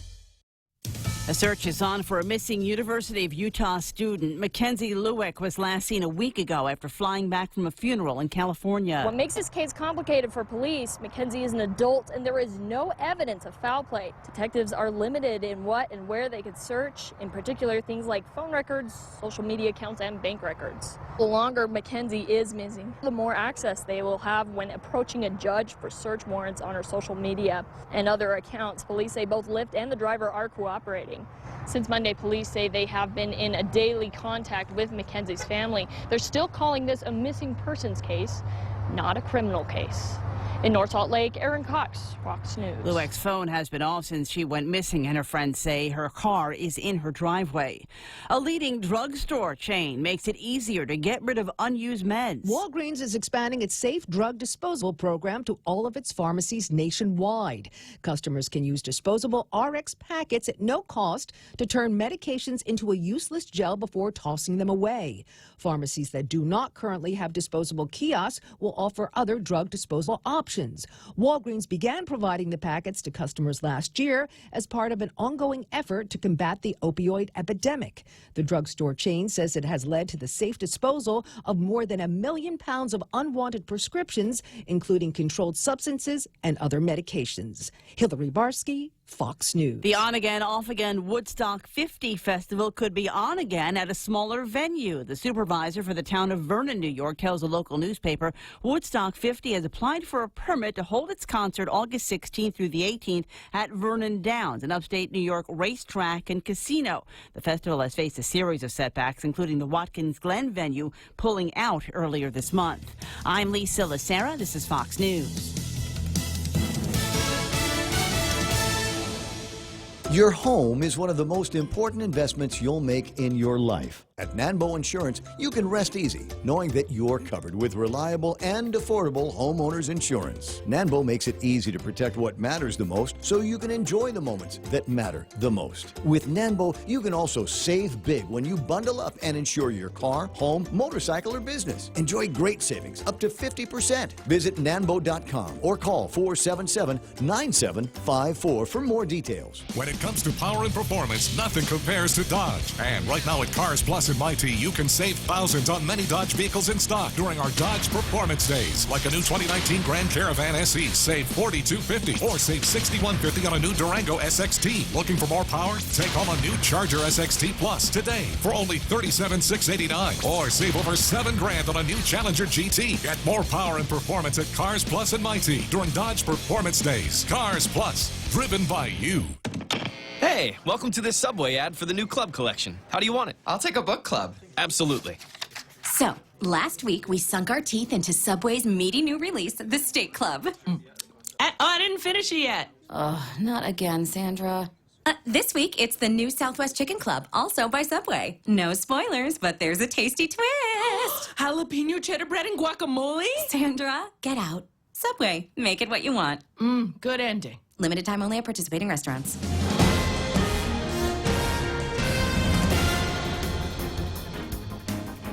Half a day and good morning, Guam. News time here at The Point is 7 minutes past 8 a.m. this Tuesday morning. I'm Kevin Kerrigan. Here's a look now at some of the top stories from the Guam Daily Post. 13 of Guam's 15 senators have endorsed a resolution that calls on Governor Lulian Guerrero to ask the military to pause all construction on the live fire training range complex in Northwest Field at Anderson Air Force Base. During a news conference at the Guam Congress building yesterday, Senator Therese Terlahi said she supports a pause to allow professionals to assess the findings at 9 recently discovered sites where artifacts have been found.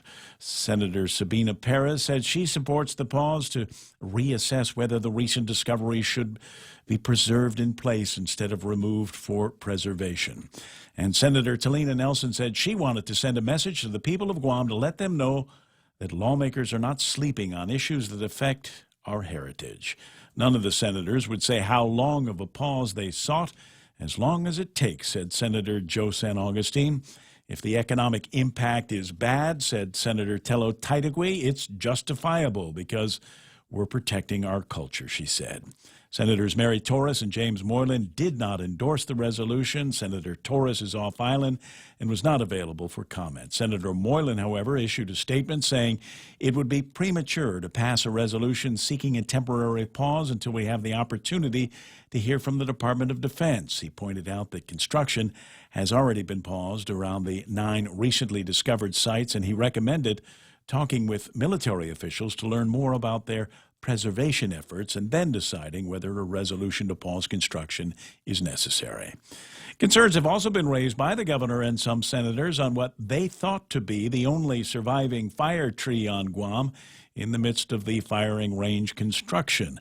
However, there are, in fact, at least 18 other surviving fire trees on island that are being preserved in the Guam National Wildlife Refuge at Retidian.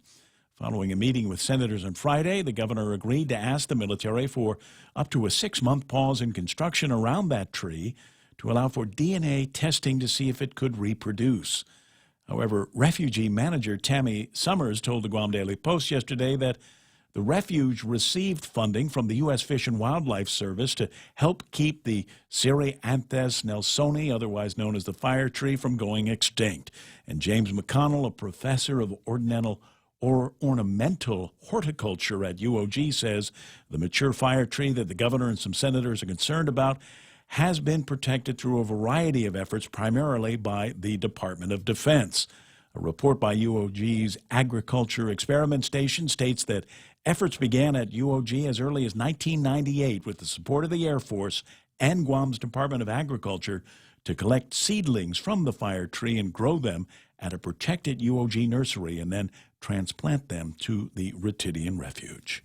We'll have more news after this. Here at APL, our core values give the company its heart and soul. Whether it's connecting your business with our global network through our newly enhanced service or investing our efforts into giving back to the community, APL is committed to serving you. We humbly honor the opportunity to find innovative solutions for you and your business. To learn more about our enhanced service, call 588-4651 or visit www.apl.com/Guam for more details.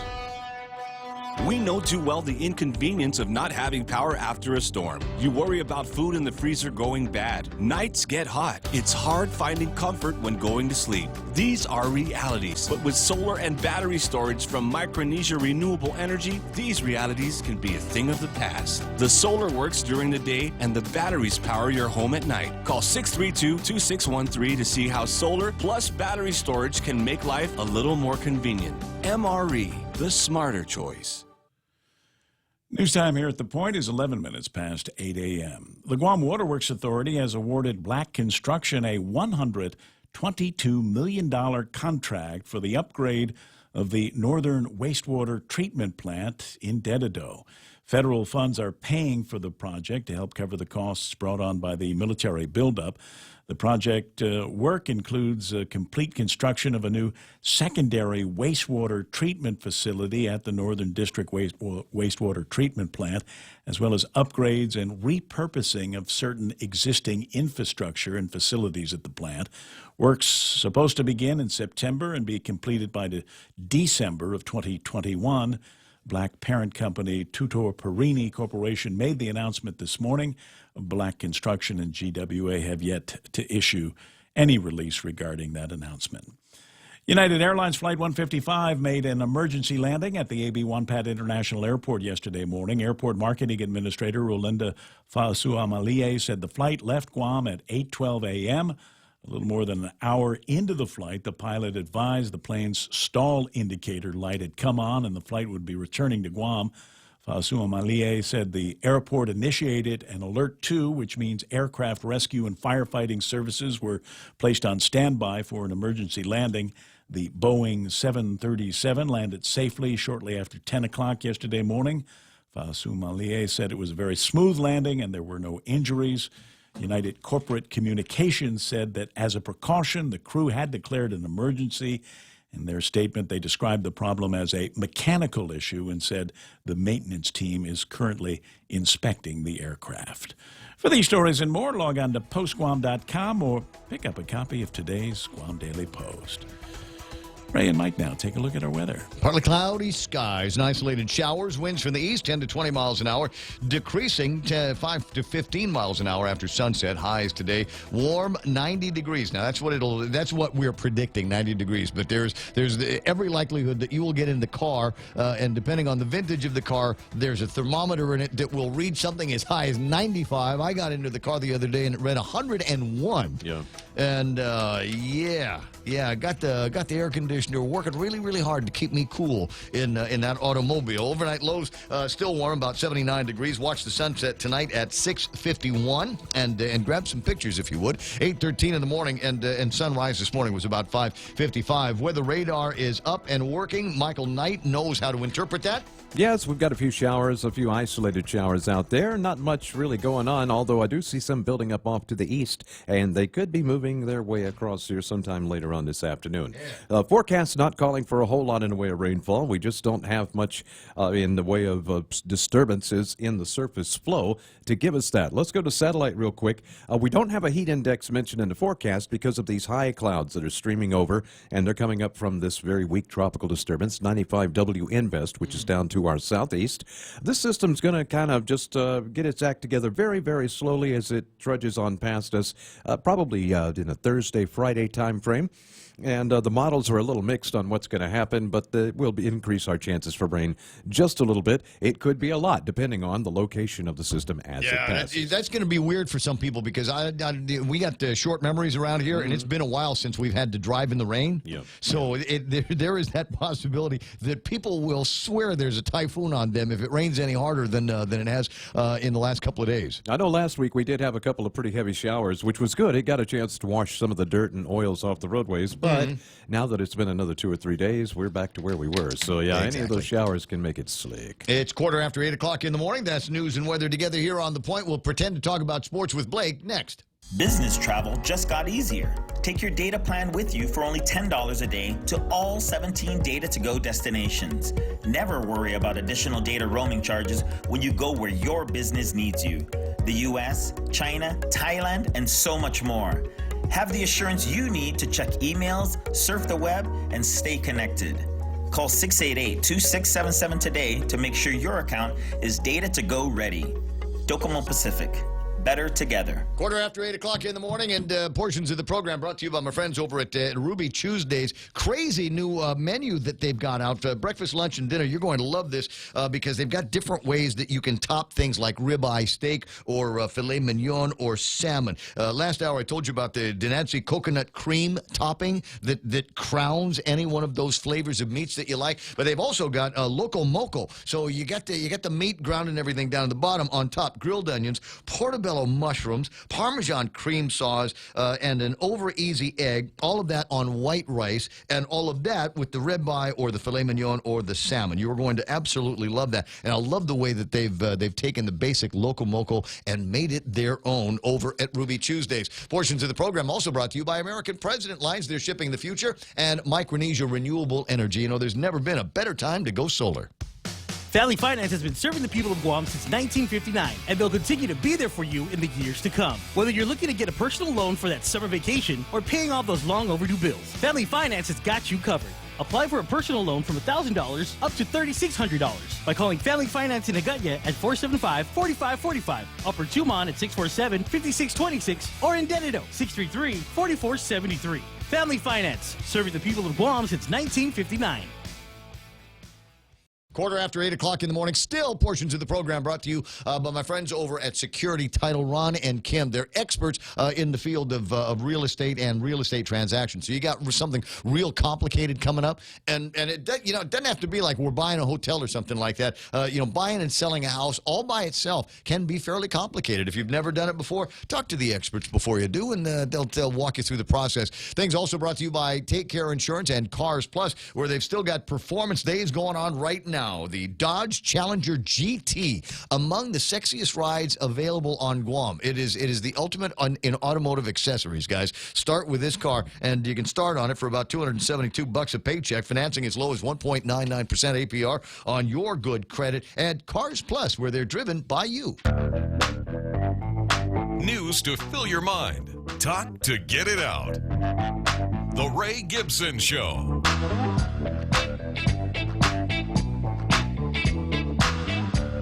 Yeah, buddy. Yeah, buddy. Yeah, now we're all rocking our incredible shirts here this morning, and I'm glad that happened. This and it sounds girly, but it totally is. But this was the third shirt that I put on today. Really? Yeah, I didn't like the first one. I didn't like the way it was. It went with the olive gray pants that I was wearing. So it was a blue kind of flowery print thing, and it didn't feel like it went. Then I put something else on that just felt kind of baggy, and then so I settled on this. And now this is not any ordinary polo shirt. In fact, it's not a polo shirt. If you want to get in real close, I know that brand off. I already know that brand. I know that brand by the logo. It's Hang 10. Hang 10. It's a Hang 10 shirt, and you cannot buy Hang 10 shirts on Guam. No. I found this at... I didn't even know you could buy Hang 10 shirts still. I found this in Manila. Oh, nice. Not this last trip. Actually, about 10 years ago, I went with my brother to go watch Earth, Wind, and Fire. We went to Mall of Asia, which nobody calls it Mall of Asia. If you're in the Philippines, where are you going? MOA. We are going to MOA. Not MOA, not Mall of Asia. It's MOA.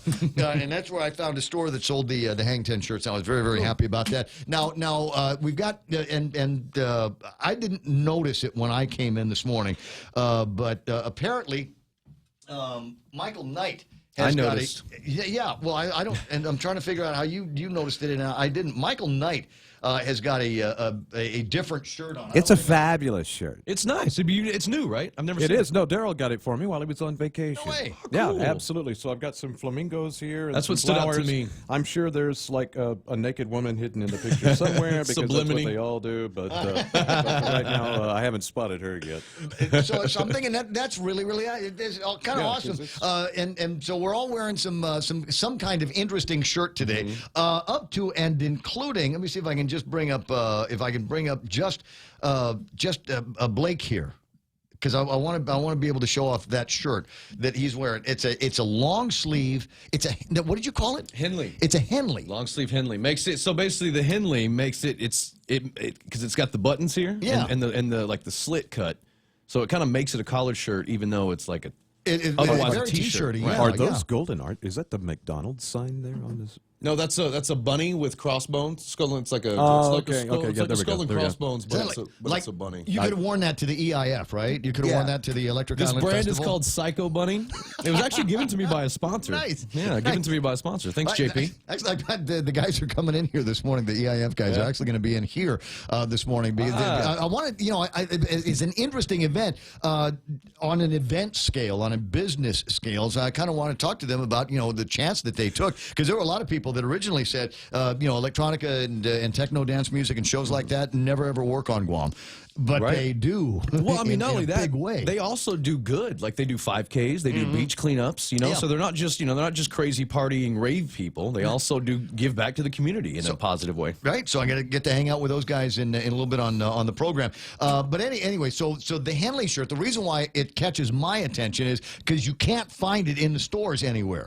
Where do you get that? Well, like I said, I got this one. JP gave me this one. Right. But I also have a short sleeve one that is red, and it looks just like this short sleeve. And I think I want to say that one I probably found on the rack at Ross, just kind of stuck away. But if you Google Amazon Henley, on Amazon, just Google either short sleeve or 3/4 sleeve or long sleeve. So they come in different. Like, you can get the baseball tee, you can get the short sleeve like you're wearing, or you can get the long sleeve. But yeah, just Google Henley and it will pop up all different kinds of styles.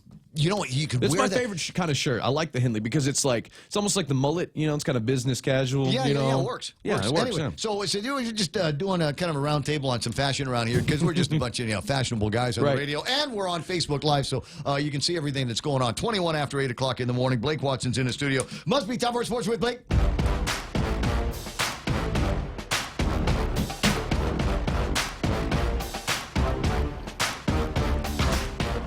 Is scuba diving a sport? Yep. See, I just Googled Henley men's Amazon. Look at all the styles that first popped up. They got all kinds. Oh, and they're not expensive too. Under $20. All right, I can buy several in different colors. Yep. Short Sweet. sleeve, all kinds of lengths too. So is diving a sport? I think like scuba diving, right? Yes, scuba diving.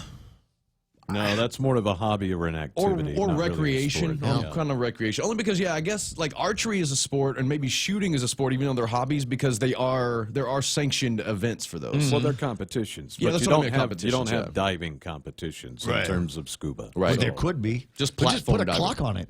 Just put a timer on something, and somebody will say this has come some kind of a sporting event. Navy SEALs may tell you it's a sport. Well, Yeah, They're well, down- they're down but they there- do it a little differently. Yeah, they're down there diffusing bombs in record time. I'm trying to figure out how I can combine that in the conversation because I don't really have a lot of sports stuff on at least my paperwork. Yep. I don't have a lot of sports stuff this morning, but I did spend some time yesterday with a guy named Fred, and Fred and I got together and because I have I don't have it on me. I've got it in my wallet in the office, but I've got a Nowie, ladies and gentlemen, advanced diver card from 1986. Wow. When a guy named Jim McWhorter took me through the course at the original MDA while it was still down in Agate. So I'm an advanced diver, but it seems to me that there have been some changes in the technology and maybe changes in the technique for diving, and so I was thinking about not getting recertified because my certification lasts forever, but going on a fam dive. And so Sam Beanie hooked me up with this guy Fred, and so Fred is working on getting me to go on a 2-tank boat dive on Sunday. The double tank? Ooh, double tank? No. Two different ones. 2 tanks means a deep dive, and then you go on the boat and party with chicks in bikinis, and then you go down for another dive that's usually a little bit shallower. I did that. I did that same thing with American Tanker and Gab Gab 2. Yes, when I like got that. when I got certified. Have you gone diving since you've grown your beard? No, I have not You're gone going diving to find since that to be a particular challenge because of the mask. the mask that's got to go on the thing. Yeah, Anyway, the water's going to get in. he said he's got different varieties of things that I can of masks that that will work. And what the heck? I mean, it's not the most impossible thing in the world to clear your mask a couple of times while you're diving. It's just I don't want it to be the thing that I'm doing the entire time I'm diving. So there's a couple of it ain't going to be worth shaving for. if that's a problem, then I'll find archery or something like that. Yeah. But I'm kind of like Go snorkeling. I'm looking forward to it because it's been a long time. The last time I was on a dive was I was with Tim Rock and a few people down in Cairns, Australia, and we did the Great Barrier Reef. And I thought it was a delightful dive, except that it was frigid. It was absolutely freezing. It gets cold down there, huh? Yeah. And they did. At least you dove it. I don't know how much longer that you're going to be able to do that, right? The water Barrier currents Reef. down there are chilly. Yeah, so chilly. very cold, and they had the little wetsuit here, but it didn't cover enough. And I got to do a shout out while I'm thinking about it because there was a guy from Stars and Stripes that was with me on that dive, and his name's Doug Johnson, and folks around here know who Doug Johnson is. And I ran into as I'm going to meet with Fred yesterday, I met up with this guy Doug, who was returning some dive gear at another place, and so he's going to be here for a couple of weeks. If you know him, then make contact with him through Facebook or whatever, and say Ray Gibson did a shout out because scuba is sports. Cazendo said, score or times. Find a way to put a score or a time on it, and then we can make it a sport. Yeah, you have to maybe build like an underwater obstacle course with like rings and like little bridges, things to go under and through and kind of thing. See like drone racing, but scuba, But there's another thing that I've got a GoPro. And I'm sitting there scratching my head most of the time thinking, what am I going to use it for? Well, all right, we're not volleyball season anymore, so it's not like I'm shooting movies with my daughter. I'm just maybe if they give you a list of things to take pictures of while you're underwater, right? And then you compile that list, and the first one back like a scavenger. Yeah, kind of. Okay, so we'll work on that. Anyway, 8:26, and it's almost out of time to talk about sports. But what do you got? I got a little bit. Summer Jam basketball tournament. I'm saying this. They're sponsored by the Bank of Guam, and this is a big deal for them. They're kicking off their 15th year. So the Summer Jam basketball tournament for the youth, just to kind of give them something to do during the summer months. We'll kick off, let's see here, tomorrow, 6 p.m. at the Tamuning Gym. And it will run until August 11th. The tournament features several teams. We've got 8 under and all the way up to 18 and under, and adult co-ed divisions. This year the tournament has grown to 36 teams, 400 athletes, Ray, competing in roughly 128 games. Gosh. Are they doing... Over the next 6 weeks. August 1st is only 6 weeks away. I can't believe August 11th is only 6 weeks away? Yep. Yeah, it is. It's crazy. And remind me, I need to start talking about this more. One of the things I did in the Philippines was a photo shoot and a video thing that I did for Resort World. They're going to have on August the 25th, Run With Me X. And what's the X? It's their anniversary, 10th anniversary. Oh, X. So they've asked me to go and run with them in Manila. An ambassador. So and you as in you that are listening to the broadcast, can run with me. They're going to put together a special package with hotel accommodations, maybe airfare, stuff like that, where you just click on it on the website, and then you can sign up for the race in the Philippines. Run with me at Resorts World Manila. Run with me. Resorts World Manila, RWM. You said August 25th? August 25. That is weird. That is, again, that is 2 months to the day from today. Yeah, that's right. Yeah. We were talking about that. It's only 6 months from... Yep. Oh, I've already... Once I hit the airwaves yesterday, I cracked the mic, and I was like, oh, yeah, last week of June. Where's all those people that were laughing at me a month ago? And I was like, Christmas is almost here. They're like, it's May, bro. Get out, right? And I'm like, and now look, it's already July. Well, Christmas. It's the 25th, and I've been looking towards the end of this month here, because at the end of this month, then we are halfway through the year. Correct. So we've already determined that. Complete. Not June the 1st, because it's the first day of the 6th month. Right. It's the end of the 6th month, right. And that will mark the beginning of the middle of 2019, which means we are going to be sliding, you're right, headfirst into fall, into Christmas time. Do you realize we are almost wrapped up the second decade of this millennium, of this new century? We're about to head into the third decade. You realize if it was 100 years ago, then that means New Year's Eve this year, Prohibition would go into effect? Ew. Ew. I didn't even like talking about that. That's not that long ago, 100 years ago. Don't say that. We get the 35th Guam legislature. I got to play this in protest. No, actually, we got a request. We got a request for that a little bit earlier in the program. Yeah. Somebody asked me, said, I'll find it, but somebody had made the suggestion that good morning. It was Joe Ed Cruz says, good morning, Ray, Mike, and Kev. Day, the economy failing, crime is rising, the administration and legislation with unfulfilled promises, and so on and so forth. But love the headline, turn on Tuesday. That's what I called it today. Love the headline, turn on Tuesday. So let's fire that tree and chill. Cue that bubbly sound. Cue that bubbly sound. Welcome to Turn On Tuesday. Anyway, 8:30 in the morning. Back to the Summer Jam thing. Yeah. Summer Jam. Now, 15 years. I want to say 15 years ago. Did they not also do one of those half-court Papa Shot competitions? They did. Yeah, right? Because I think somebody won and they stopped doing it. Yeah, that's what I was going to say. Because people have asked me about it years ago, and I asked some of the coordinators then, they're like, yeah, we don't do that anymore. Somebody wins. It's kind of like what was it? Like a penny a wing night? Not, those things don't really exist anymore. Penny a pint or whatever no. That was penny to pee. Penny before you pee. There was a nightclub promotion where everybody, as many people as you want to get in the bar, and your drink's a penny until somebody has to go pee. Really? Yes. So people are just sitting around not trying to break the seal and holding it. Don't break the seal. Don't do it. Don't do it, because then the prices go back into regular effect. Imagine all the people that cheated, walked out to their cars. I got to go get cigarettes. I'm sure that there were some policies in place that prevented exactly that kind of thing from happening. Uncle Robert's online. So's Jose Martinez. Kaz Endo is online, waiting for us to talk about Conquer with a K. Palau's coming up with the next one, or this Rhoda here? Forgot. I don't know. Sorry, Kaz. I'm pulling it up. Sonny Cruz online. Jacqueline Diaz is there. Lady D from up in Jigo hanging out with us. Yuka Hechanova. Lynn Perez is online. Auntie Loli Kamet. Neil Weir is online. This is great. I get Neil Weir and Robert Underwood online at the same time. This is the brain power that is listening to this program right now is just incredible and intense. So there's now I got a thing today. Was talking about Toy Story 4, and apparently you seen it? No, I haven't seen it. And I want to say that there was one of the newspapers today is reporting that that the numbers are kind of down for it. I thought it said it made like 118 million in its first weekend. $118 million in the first weekend, but that was below expectations for Toy Story 4. And I think I know why. I know somebody that wants to go watch Toy Story 4, but is absolutely traumatized because Toy Story 3 freaked her out. You remember with the scene where everybody was going to go get melted, and it was like they all hold hands. They were holding hands, going to the incinerator face first after Lotso put them in there. They were going to die, and I got misty watching that, right?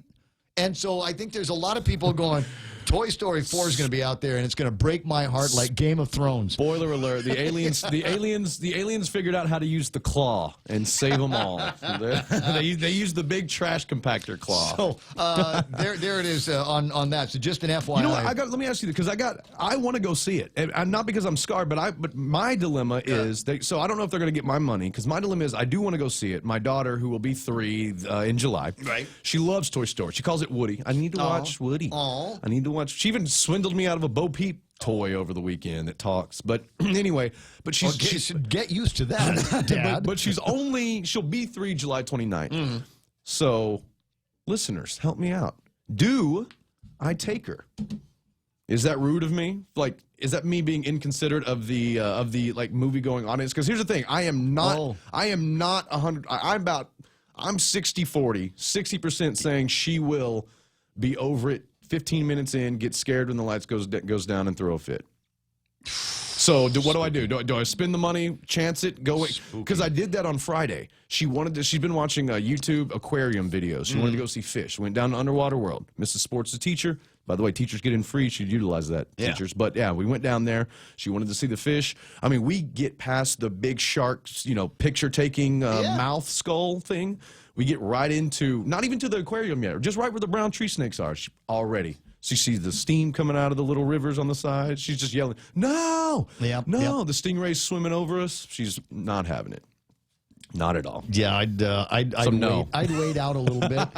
As what the teachers and the counselors always said, wait until she learns to control herself a little bit better, because kids will freak out about that kind of thing. And if that's not if she's not already crazy about the movies, then on behalf of the parents of the other ones that are going to say, hey, do something about that kid, maybe wait it out. You go watch it and wait it out. Or I'll wait for it. I think Disney Plus launches in November, their version of Netflix. So I'll just wait for it to hit Disney Plus at the end of the year. K11, Conquer 11, July 7th.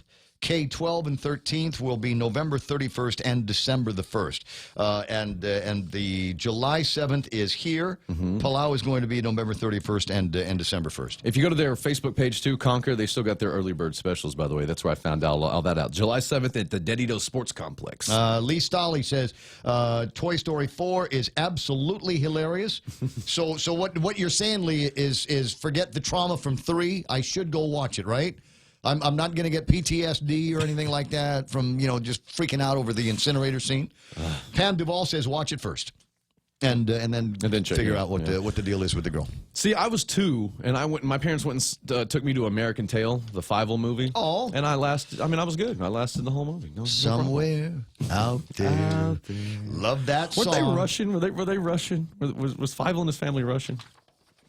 I think they were. I think they had Croatian. I think something like that. Slovenian. They had accents. 8:35, and I think that's all the time. Lee Stolley says, "Watch it."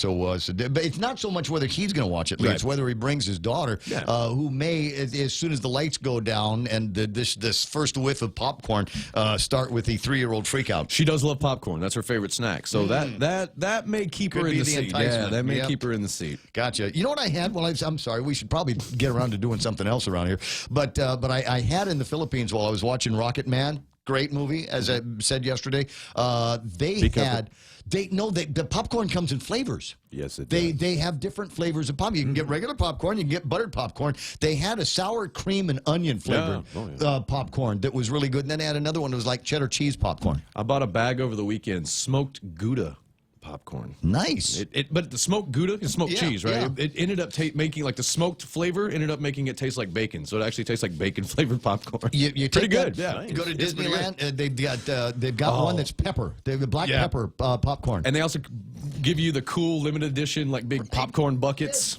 Yes. Yeah. Sorry. You know what, guys? That's all the time that we got to pretend to talk about sports. Appreciate you hanging out with Blake and I. I've got headlines from the Guam Daily Post coming up next. Travel the world and then some with the 2 million United Mile sweepstakes from First Hawaiian Bank. Enter and you could win the grand prize of 1 million miles or be one of 6 other lucky winners. The world is big. Our prize is bigger. Enter at fhb.com/2 million miles. No purchase necessary. Void where prohibited. Sweepstake starts on May 1st and ends June 30th, 2019. Open to legal residents of Guam and CNMI. Ages 18 years or older. Visit 2millionmiles.com for official rules. First Hawaiian Bank. Member FDIC. Equal housing lender.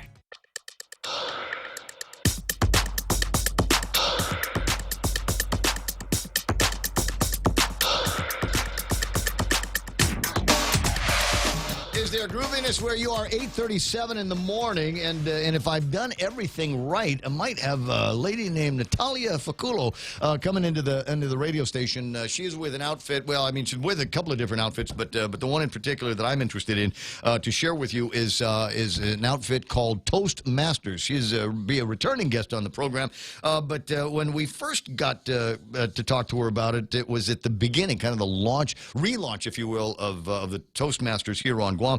And after a few months and a bunch more meetings under their belt, I kind of wanted to see where they were at. And the other thing is she's really, really easy on the eyes, so I think you'll enjoy watching her. Anyway, 8:38 in the morning, and it's time for headlines from the Guam Daily Post. This morning, Jeffrey Limo, the former head of internal affairs at the Department of Corrections, has reached a plea deal with the government of Guam. Limo, among several former correction officers, charged in 2017 in connection with a contraband smuggling scheme at the prison. He was charged with conspiracy to promote major prison contraband, receiving bribes, and official misconduct. Superior Court Judge Anita Sokola said yesterday that she received Limo's plea agreement on the 14th of June. Details of the agreement have not yet been disclosed. He is among the last of the co-defendants to reach a settlement in the nearly 2-year-old case, last of 11 of the co-defendants. 58-year-old Michael Earlett has returned to Guam to begin serving his 18-month sentence on criminal sexual conduct. The former UOG professor was found guilty of third-degree criminal sexual conduct in October of 17. He'd recently been teaching in Hong Kong, awaiting the outcome of his appeal, which was lost. Last week, he registered as a Level 1 sex offender on the Guam Sex Offender website. Yesterday, surrendered to the Department of Corrections to begin serving his sentence. Lieutenant Governor Joshua Tenorio is in New York City this week, attending the World Pride Celebration, the 50th anniversary of the Stonewall Uprising, and the 2019 World Human Rights Conference, where he has been invited to speak as a featured panelist. According to the release from the governor's office, Tenorio is the highest-ranking elected official to be featured at the World Human Rights Conference. The news release described Tenorio as the first openly gay lieutenant governor in the country. The LT, in a statement, said he's grateful to be a part of the conference and bring attention to the plight of those in the LGBT community. For these stories and more, log on to postguam.com or pick up a copy of today's Guam Daily Post. iConnect time. In the studio here is 8:40. Swing by the nearest iConnect, and they will teach you things that maybe you don't know about some cool plans that are going to save you money on your internet and mobile plans in 2019. Let's go for a drive. Let's take a stroll. Let's gallivant. Let's go cruising. We all have different ways to describe how we get up and go in our cars. But whatever you may call it, you can do more of it when you save 6% off your fuel purchases at any Shell station when you use your eligible Bank of Guam Visa and MasterCard credit cards. So stop by any Guam or CNMI Shell station and start saving today. Visit bankofguam.com for more information. Terms and conditions apply. Bank of Guam, the People's Bank. Member FDIC. 20 away from, and my friends over at Wendy's have got a new made-to-crave menu featuring the barbecue. No, yes, there's a barbecue in here, but there's not the peppercorn mushroom melt with savory mushrooms. Then we've got the barbecue cheeseburger, sweet and smoky barbecue sauce, and then they've taken three of my favorite things: cheeseburger and the sauce and bacon, and all put. Yes, it's all together in one sandwich. So find that waiting for you at Wendy's on the made-to-crave menu today. The Extra Point with Jerry Roberts of Guam Training. Hi, I'm Jerry Roberts, and every day on The Ray Gibson Show, I get to comment on the incredibly diverse, fun, challenging, sometimes frustrating, often exciting, but always interesting world of work. I hope you'll be there with us. You can find daily transcripts of The Extra Point at GuamTraining.com. Tune in every weekday morning at 7:20 for The Extra Point with Jerry Roberts. Brought to you by Guahan Insurance Services and First Hawaiian Bank on 93.3 The Point. Traffic is looking okay today. I'm looking at the traffic gizmo, and I'm seeing, as usual around this time, the only thing that's going to slow you down is the traffic lights at the different intersections that we've got in town. Most of them seem to be running a little bit clear. There might be a couple of spots, like up at Waisang Song, northbound traffic, a little bit slow at that turn into the village. You'll also see some northbound traffic moving slow by the, it's the Fatima Mobile, if I'm thinking about it right. Yes, definitely moving slow at that intersection. Intersection of 1 and 3, a little bit busy over by GRMC. Northbound traffic meets incoming traffic at the Jollibee Chicken Joy intersection, and watch out for traffic on route Santos Hill. That's the one between the Weston and Marine Corps Drive. Traffic at the top and bottom moving fairly slow through there. You'll also see some traffic should begin to clear up just as you get past St. John's area.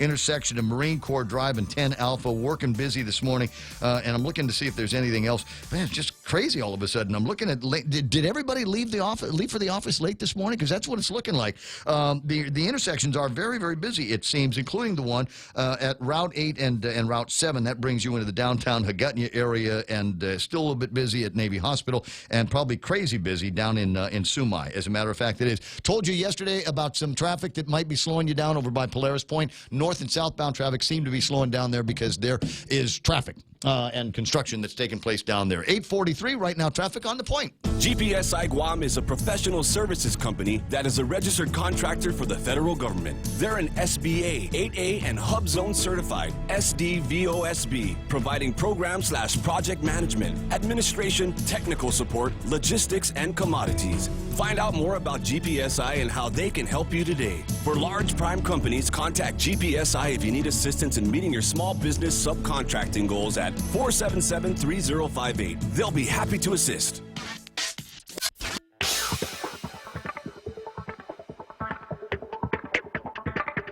Yeah. 8:44 in the morning, Ray Gibson Show until it's not going to be anymore. I think I got EIF guys coming in into the studio in just a little bit. But in the studio right now, and I've already got her on the camera, and somebody, Uncle Robert, was writing on Facebook. He said, Ray keeps talking, but we can't see him. That's because for the last couple of minutes, I've had Natalia's face up on the Facebook Live camera, which is far prettier than mine. Oh, goodness. Oh, good. Good morning. Yes, good morning. How you doing now? Not so bad. Yeah, today's a bright and sunny Tuesday. Working our way into a busy Tuesday for you, right? Mm-hmm. There is now Natalia. Let me get to see if I can put both of us on the screen the way the producer likes it. Yeah, that's much better. I've got comments that are covering me up. Well, let me see if I can stop that. Okay, fine. Now we're in pure interview mode here. Anyway, so busy tonight because you've got another meeting of the Toastmasters. That's correct. So let's back up here. It was I want to say about 6 or 7 months ago. I had you in the studio, not too far away from the chair that you're in right now, talking about Toastmasters and kind of a personal project that you had to bring Toastmasters back to Guam.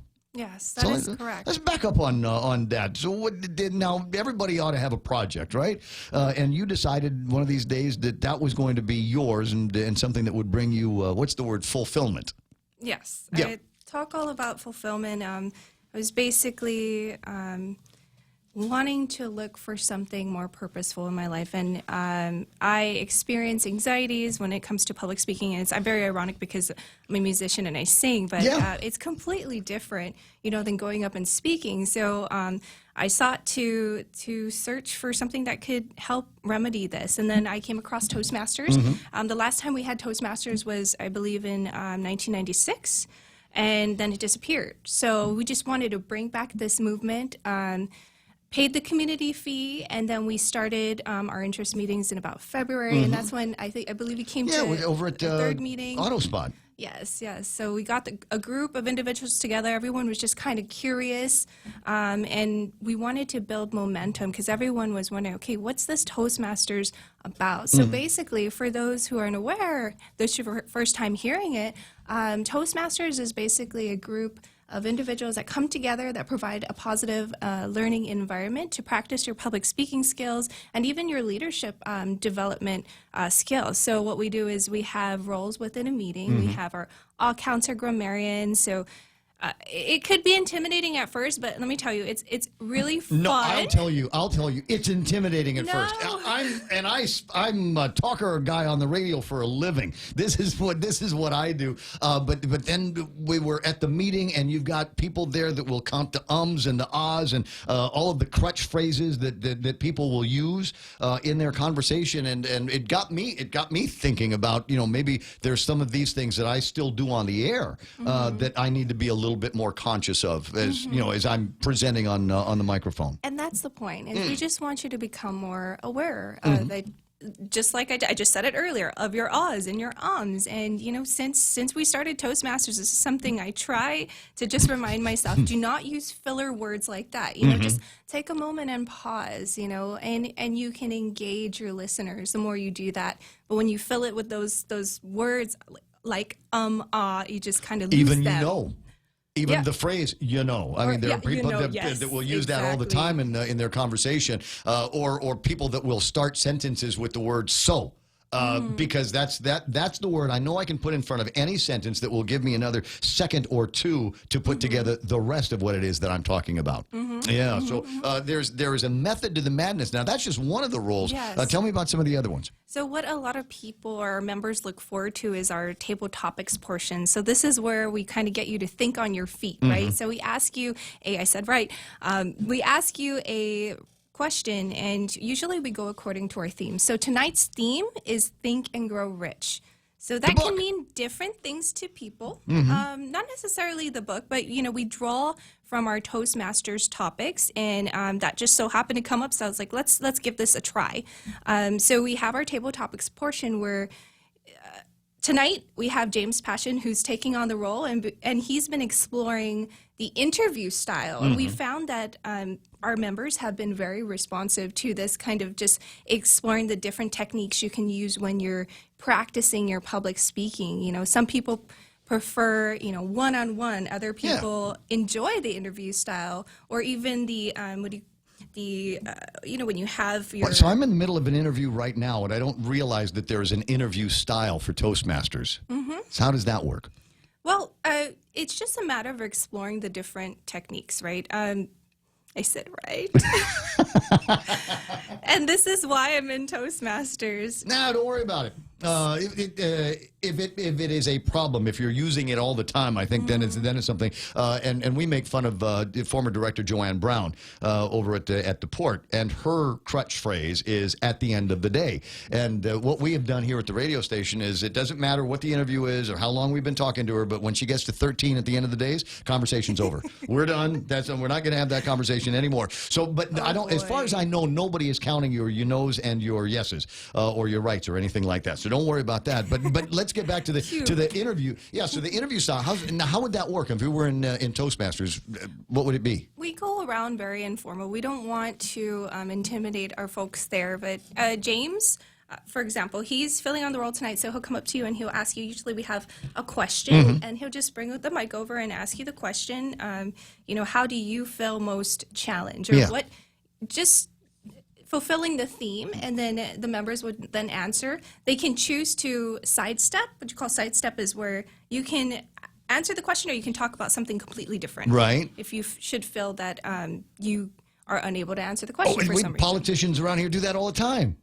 There's a sidestep go. and a dodge. You know, that's a very interesting question, James. I'm glad that you asked me that question. Now, about that tree up at the firing range that we want to talk about. Yeah, that's one of the great challenges. So you can go and riff. Now, as far as the answer is concerned, how long does the answer need to be in that interview forum? Thank you for bringing that up. We have a timer who will be timing each session, including prepared speeches and the impromptu. The impromptu is about 1 to 2 minutes, at max 2 minutes. So once you hit your 2-minute mark, we have a red card that's going to be shown. So it just makes you conscious about the time you're speaking. Same for prepared speeches. So we have usually 2 to 3 who come in with prepared speeches based on a theme. And they'll tell us their goal, whether it's 5, 6, 7 minutes, and we will time them according to that. And the closer you get to that time mark, we either raise yellow, green, or red.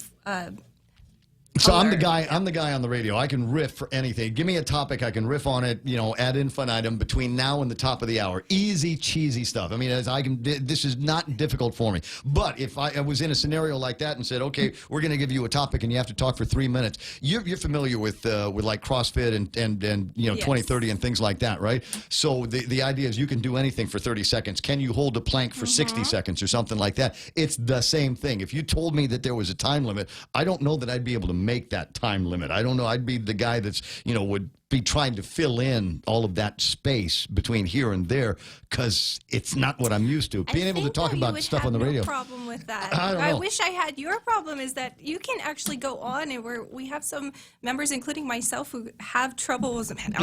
Are we at the 5-minute mark? Yeah, yet? that's what I mean.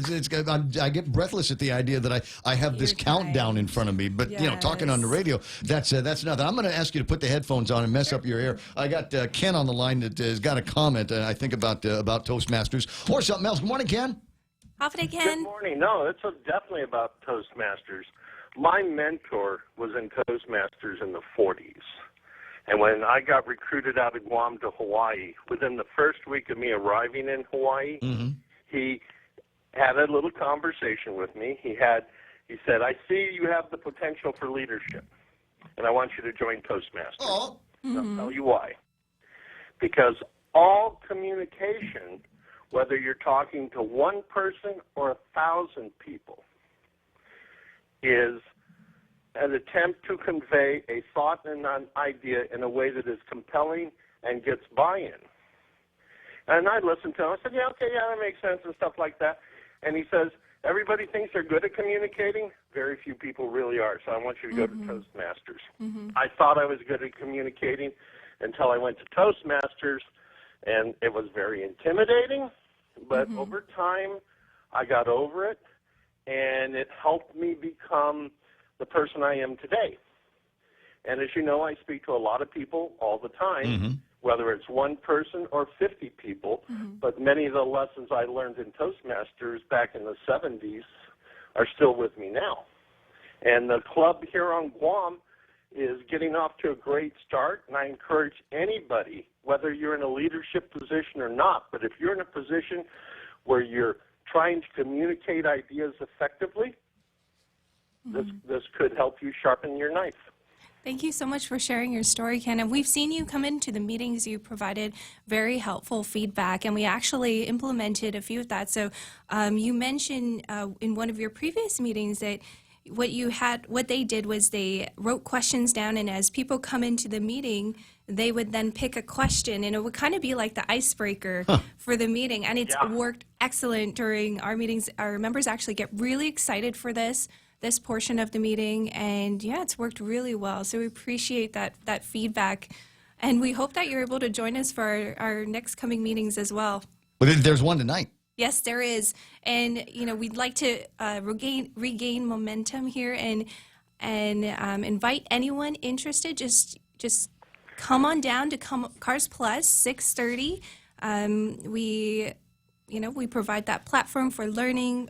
Whether you're interested in conducting a presentation in work, or even just learning to have a personal conversation one-on-one with someone, or just interested in overall development of your communications, please come on down. You can come network with our members. We have people from all walks of life. Someone shared a story. That's one of the successes I think this group is going to have I've been to other Toastmasters, and they were almost inbred. You know, I went to a Toastmasters club in California, and almost everybody in that club was in the finance and banking industry. I went to another Toastmasters club in Nebraska, and almost everybody in there was in the car sales industry. The group that you have put together is so diverse that I think that makes the opportunities for development even stronger, because you're not talking with your own kind. You know, you get a car salesman in front of a group of car salesmen, you know, there's instant comfort level. But the fact that your group is diverse, when someone stands up to talk, they're talking to a wide range of people. Students in there, teachers, business people, college kids, just you name it. You're right. There's the meeting that I attended, broad swath of our community, and I think that's good news. Thanks, Ken. I really appreciate your call. 8:56. So meeting tonight over at Cars Plus, 6:30. I brought my own water with me last time. Are you guys doing refreshments or anything like that? Yes, we have refreshments there, and hopefully we'll have some fruits or donuts tonight. So, if you have fruits or donuts, come by and bring them to the Toastmasters. That's all right.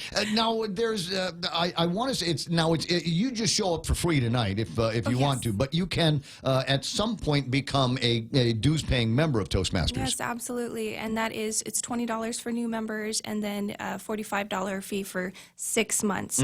But we don't impose the fee on everyone, or you can come to as many. I was going to say, how many meetings can I go to for free? No, you're welcome to join us every meeting, and our meetings are every other Tuesday, by the way. So tonight, and then in the next 2 weeks. So again, you can just come for as many meetings as you'd like until you're ready to take on the challenge to become a Toastmaster. But we include you as part of our community. I was going to say there's other challenges in there as well. I mean, it's not just that. It's not just showing up. I mean, you can become, one of the role members and take on some responsibilities in the meetings. And we always look for enthusiastic people who want to be in charge of an officer role or even a part of a committee. And one great feature about becoming a member is that you get access to what you call the Pathways program. So you take this leadership assessment, and then that will categorize you into the areas that, based on your answers, you can work towards developing. And so you have different modules you'll go through. It's kind of like an actual class. So what your exercise in that module, you'll bring to Toastmasters, and that you can base your speech on. There was a conversation, I recall, at the last meeting about setting up this as kind of a parent organization of Toastmasters, and then setting up smaller Toastmaster groups. Have you been able to do that? Have you been able to set up smaller Toastmaster groups, or does everybody seem to be satisfied with just showing up at Cars Plus every other Tuesday? That's the goal. That's still the goal. We actually have an open house that's going to be on July 16th at the University of Guam. And I have heard that the Anderson has started a Toastmasters. So, if you're in that area, feel free, if you see the invite, to go check them out as well. So the more clubs, the better, because this is an excellent club to just kind of get you out there and practicing. Communication is very integral to anything we do in our personal success, So, I encourage you, come down tonight if you can, 6:30 at Cars Plus. Uncle Robert says I need to have you on the show all the time, and I think I understand why, Uncle Robert. However, for those of it that I can't have you on the program all the time, where can I see you next? Where are you singing this weekend? I sing at the Dusitani Aqua Sunday brunch. 11:30 to 2:30. Gotcha. Well, and that's where you're going to be able to find her, or tonight over at Cars Plus at 6:30 for Toastmasters. Natalia, thanks for coming in. Thank you so much, Ray. No, I love sharing you with the audience, and I think the feeling is mutual. It's 9 o'clock in the morning. The radio station is KUSG. Got you, Ray Gibson Show. Fox News Live is coming up next, and the next hour we're going to talk oddly about an Electric Island festival that took place over the weekend, this last weekend, and why it's going to be interesting to folks that listen to talk radio. Find out how I do it next. Tight tightening sanctions. I'm Lisa Lacera, Fox News. President Trump signing off on them this morning, which the Treasury Secretary says will lock up billions of dollars in Iranian assets. President Trump made good on his pledge to hit Iran with tough new sanctions in the Oval Office today, taking aim at the man at the top, Ayatollah Ali Khamenei. The supreme leader of Iran is one who ultimately is responsible for the hostile conduct of the regime. He's respected within his country. His office oversees the regime's most brutal instruments, including the Islamic Revolutionary Guard Corps. Some of the sanctions were already in the works. Some were added after Iran shot down an unmanned drone last week. President Trump called off a retaliatory strike against missile and radar installations, saying the loss of Iranian lives would not be proportional. Fox's John Roberts at the White House. California Democrat Congressman Ami Bera agrees with the president's decision to hold off on military action against Iran. I think President Trump made the right decision. He probably did have the authority to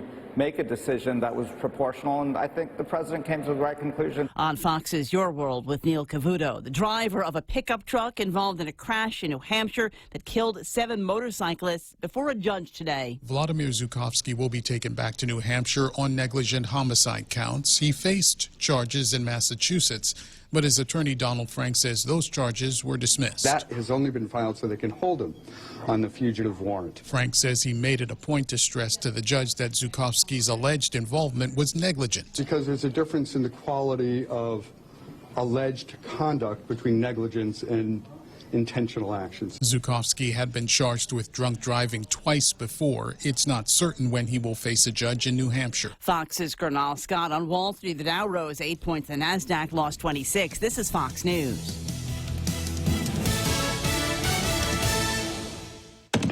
Hey, welcome to this Subway ad for the new club collection. How do you want it? I'll take a book club. Absolutely. So, last week we sunk our teeth into Subway's meaty new release, the Steak Club. I didn't finish it yet. Oh, not again, Sandra. This week, it's the new Southwest Chicken Club, also by Subway. No spoilers, but there's a tasty twist. Jalapeno cheddar bread and guacamole? Sandra, get out. Subway, make it what you want. Good ending. Limited time only at participating restaurants. When it comes to power and performance, nothing compares to Dodge. And right now at Cars Plus and Mighty, you can save thousands on many Dodge vehicles in stock during our Dodge Performance Days. Like a new 2019 Grand Caravan SE, save $4,250, or save $6,150 on a new Durango SXT. Looking for more power? Take home a new Charger SXT Plus today for only $37,689, or save over $7,000 on a new Challenger GT. Get more power and performance at Cars Plus and Mighty during Dodge Performance Days. Cars Plus. Driven by you. Charges filed in the shooting death of a Missouri police officer. Bonet Meeks, a 26-year-old black male, is now charged with a killing Sunday. A 40-year-old police officer, Michael Langsdorf, who we're told was responding to a bad check complaint at a food market in Wellston, northwest of St. Louis. Mr. Meeks had the gun in his hand, pointed the gun to the back, pointed the gun to the back of Officer Langsdorf's head, and fired one shot. Langsdorf was a 17-year police veteran. He leaves behind 2 children and his fiancée. Jeff Manasso, Fox News. A lawsuit says representatives of some of the nation's largest generic drug manufacturers use code words to collude with competitors to divvy up market share and coordinate price increases. The code came in emails included in the lawsuit filed last month by attorneys general from more than 40 states. Democratic Connecticut Attorney General William Tong says the goal was to artificially inflate prices, hinder competition, and restrain trade. A Major League manager says he's sorry after a weekend dust-up with a reporter. New York Mets manager Mickey Callaway apologized Monday after a heated interaction with Newsday beat writer Tim Healy following Sunday's loss to the Chicago Cubs at Wrigley Field. I understand that, I can't control the actions of others or the words of others, but I can always control my reaction to those things. Callaway allegedly began to argue with Healy as he was making his way out of the clubhouse, with Mets pitcher Jason Vargas leaping to the defense of his manager and threatening to knock out the reporter. According to GM Brody Van Wagenen, both Callaway and Vargas have been fined for their actions. Matt Napolitano, Fox News. A weather alert issued in Paris and another European cities as they brace for temperatures that are expected to break records. France's National Weather Agency saying the heat wave is expected to last all week, with temperatures predicted to hit the low 100s. I'm Lisa Lacera. This is Fox News.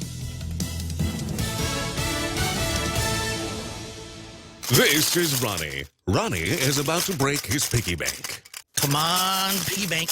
Ronnie wants to upgrade his smartphone. And this piggy's gonna help me. If Ronnie had signed up for GTA's handset payment option, he could have selected a new smartphone with an affordable monthly plan. I could have what? Exactly. Sign up for HBO at GTA and don't break the bank. I'm sorry, piggy bank. Terms and conditions apply. GTA, we start with you. I love those T's and C's that they've got over there. You're going to love some of the great food that they put together for you on the Ruby Tuesdays menu, and a brand new one that you're going to enjoy. Now, I was talking about different ways that they are crowning, as it were, ribeyes and filet mignons and salmon. But this time I thought, while I can talk about Ruby Tuesdays goodness here, something that I've actually had. In fact, the last time I was at Ruby Tuesdays, I had one of these and just absolutely love it. The Cajun jambalaya pasta. So it's got the word jambalaya in it, which means it's got some New Orleans in there.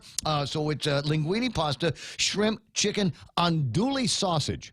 And I don't know about you, but it's not one of the things that I always have in the refrigerator. So it's nice to be able to get some that's got the andouilles in it with the Cajun cream sauce in there and all kinds of peppers that they saute up for you. I'm from Texas. They had me at Cajun. Right? Yes. That's so and so you can't. It's hard to get the little crawdads here. So they put shrimp in it, right? So and absolutely nothing wrong with it. Cajun jambalaya pasta at Ruby Tuesdays for you. That and I'm thinking a Heineken Light.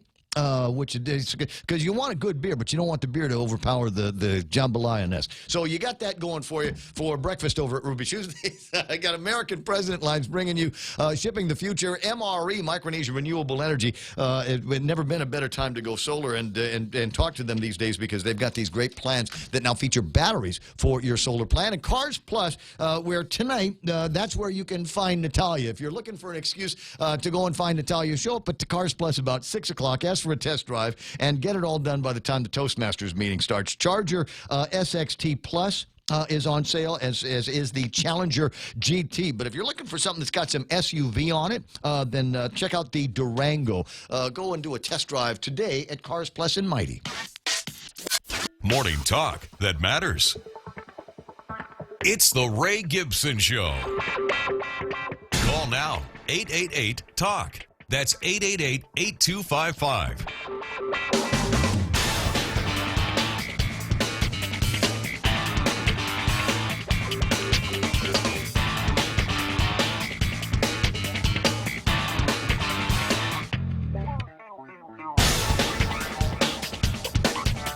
A. Camacho online. Vince Pareda is hanging out with us. Uncle Robert wanted to know if they would accept any elected officials at the Toastmasters meeting, and the fact of the matter is they would do very well. I think, Natalia, if you're still listening, to go find Uncle Robert because there is a master storyteller there. The problem is that it would take him more than a couple of minutes to be able to weave a couple of great stories about the history of the island from the far back times and even the right now times.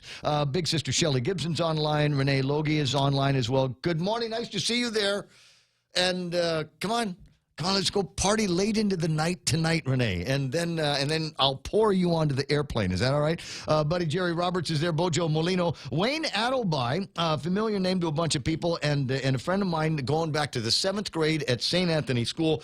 Last time that I got a message from Wayne Adelby, it was a punch in the shoulder from a girl named Joyce. Is that ringing a bell for you, Wayne? The message was made and the connection was made. And I don't want to tell... there's a return message, but I'm not going to tell you what it is.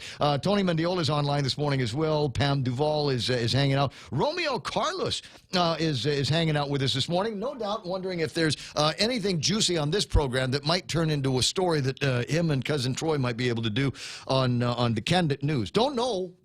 I mean, I've got my own thoughts on some of the things that have been making headlines and have been drawing conversation around here. Although I don't know how wide a conversation it is. And let me just take care of a couple of names here, and I'll get back to that thought. J.M. Bragg is there. Roland Torres is on. Lee Stolley and others that are hanging out with us this morning on the Facebook Live. Nice to have you all on. Do me a favor. Press the share button if you don't mind, and share this episode of the program with friends and family all over the nation and the world, our worldwide listening audience here. If for no other reason, let them know what it is that captures your imagination and your attention on these random Tuesday mornings. Now people are going to be looking for a picture of Cher on our Facebook page. Oh, sorry, not that kind of Cher, the other kind of Cher. Hanging out and drawing tall Bob cooking a pressure... Hanging out and drawing tall Bob cooking a pressure cooker. Oh, Tall Tales Bob. Okay, cool. Working on, because your post-meeting set for next week. All right, nice to hear. Kudos, Ray, in tagging me. The lieutenant governor got the attention, I guess, because of your status. I don't know. A. Camacho is referring to something that we were talking about on Facebook. It was my post from Sunday where I was reviewing, 10 days worth of newspapers because I needed to get caught up on what was going on in Guam while I was goofing off in Manila and Singapore. And it seemed to be every page, every time I turned a page on the Daily Post, there was something else in there that it just made me roll my eyes and go, let's redo this election. I'm not sure that we got what we were sold in the last election, and virtually all of the positions. This conversation that we're having about the firing range construction and concerns that they've got over the tree and concerns that they've got over the artifacts, that there is already a well-followed plan on what to do and what has been agreed to for about the last dozen years or so between the government of Guam and the federal government, the Department of Defense. And so I kind of bristle at the notion that there is this new bunch of politicians out there that are going to be using this range construction as it has been used since the beginning of the conversation about the military buildup on Guam to try to get themselves reelected. It is always, remember the first one when they said, we're going to put it over here. And they said, no, don't put it over there. We need to get elected. So let's move it to this other part of the island. And then the Marine people said, yeah, okay, we'll take a look at moving it over in this part of the island. And then the politicians were trying to get reelected again. Said, no, that's a terrible place to put a firing range. What are you doing? We need to put it over there. And now searching around, scratching around, looking for any excuse to act tough in front of, like watching guys fight in front of their girlfriends. Hold me back, dude. It's a good thing my chick's here. Otherwise, we're going to fight. But in this case, I think everybody's magodai for a fight with the federal government because they realize, as Michael Knight and Blake Watson did in just the last hour, that we are getting close now to the middle of 2018. Mm-hmm. And in 2019, a mere 6 months or so away, people are going to have to start running for re-election for a variety of positions in the 2020 elections that are going to be coming up. And wouldn't you want to be the one that said, I stood up for the rights of the people. I stood up for our culture and our history. I told Uncle Sam what to do with their firing range and what to do with our tree of life. Our tree of life that I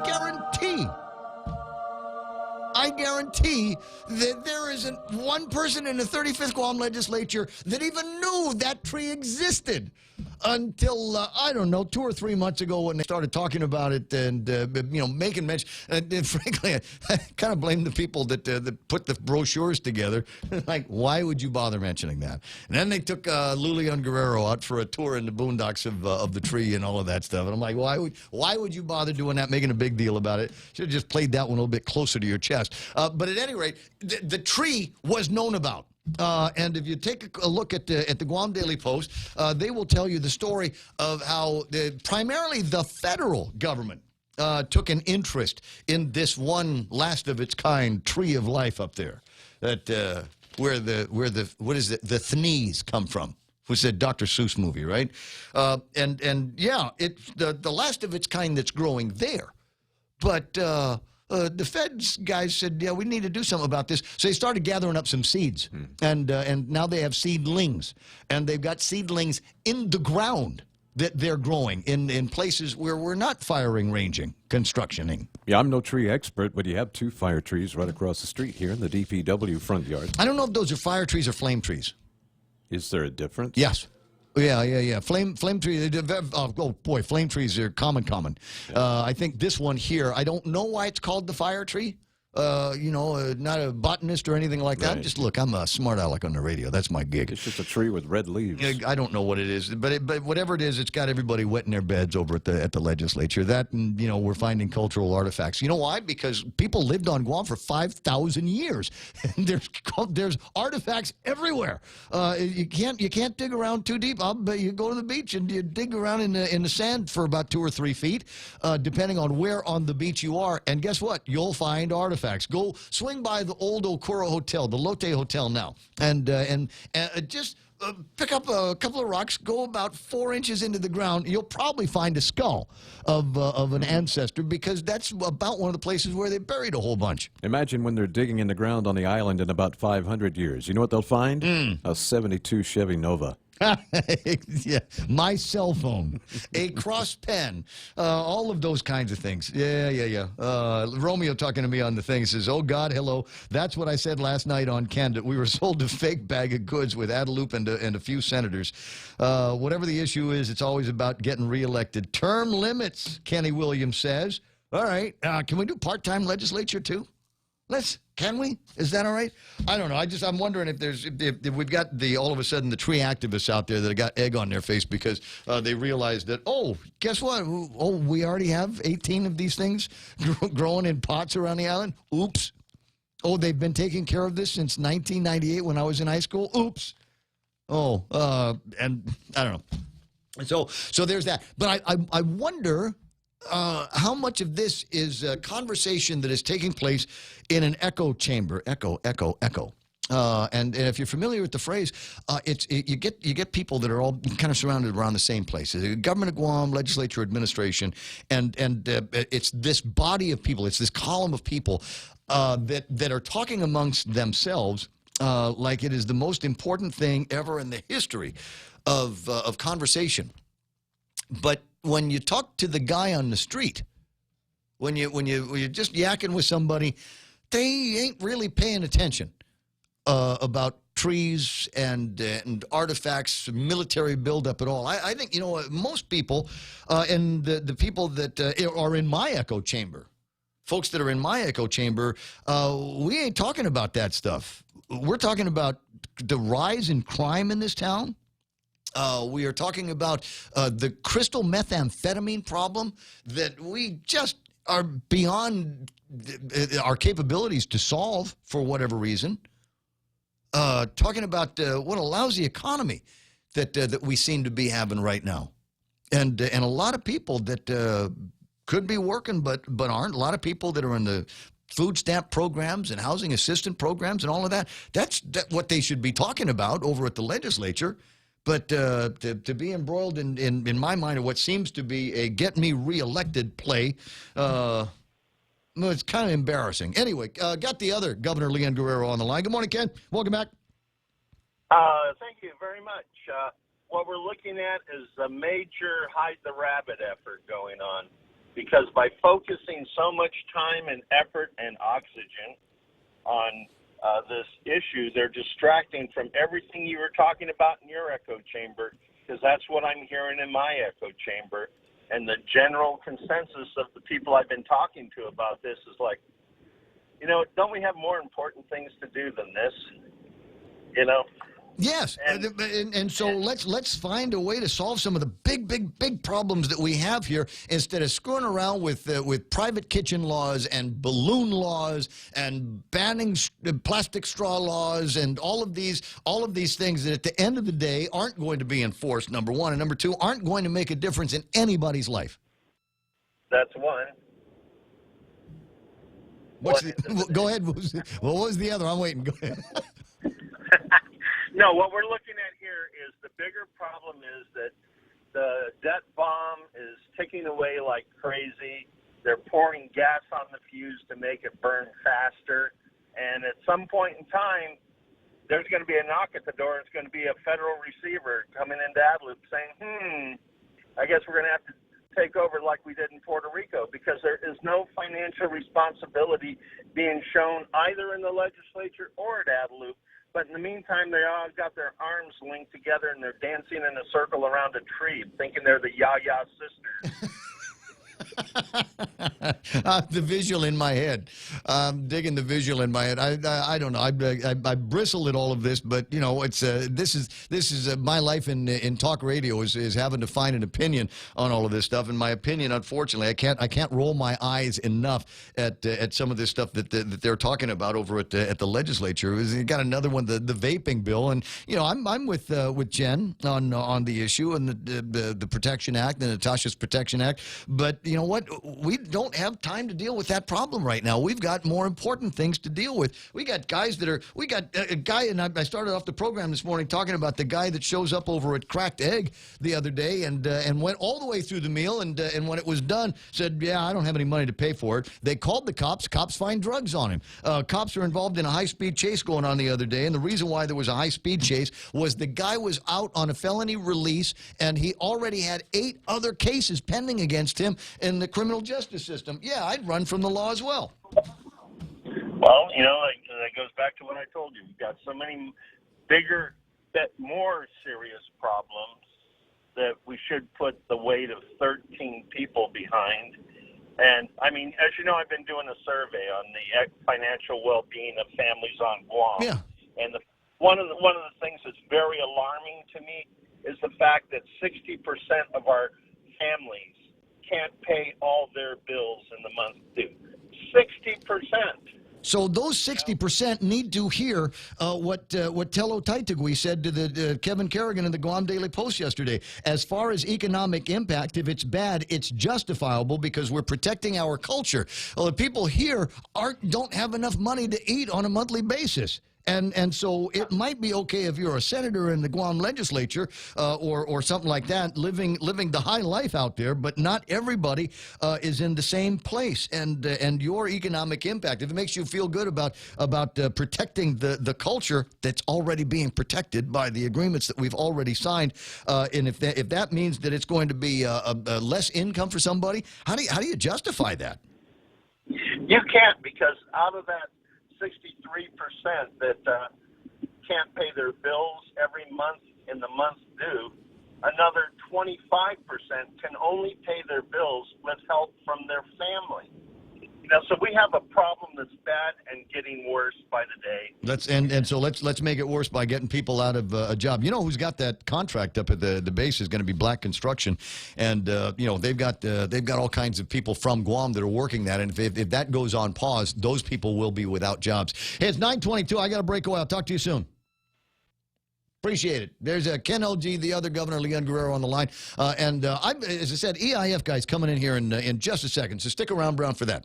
GPSI Guam is a professional services company that is a registered contractor for the federal government. They're an SBA, 8A, and Hub Zone certified SDVOSB, providing program/project management, administration, technical support, logistics, and commodities. Find out more about GPSI and how they can help you today. For large prime companies, contact GPSI if you need assistance in meeting your small business subcontracting goals at 477-3058. They'll be happy to assist. We know too well the inconvenience of not having power after a storm. You worry about the food in the freezer going bad. Nights get hot. It's hard finding comfort when going to sleep. These are realities. But with solar and battery storage from Micronesia Renewable Energy, these realities can be a thing of the past. The solar works during the day and the batteries power your home at night. Call 632-2613 to see how solar plus battery storage can make life a little more convenient. MRE, the smarter choice.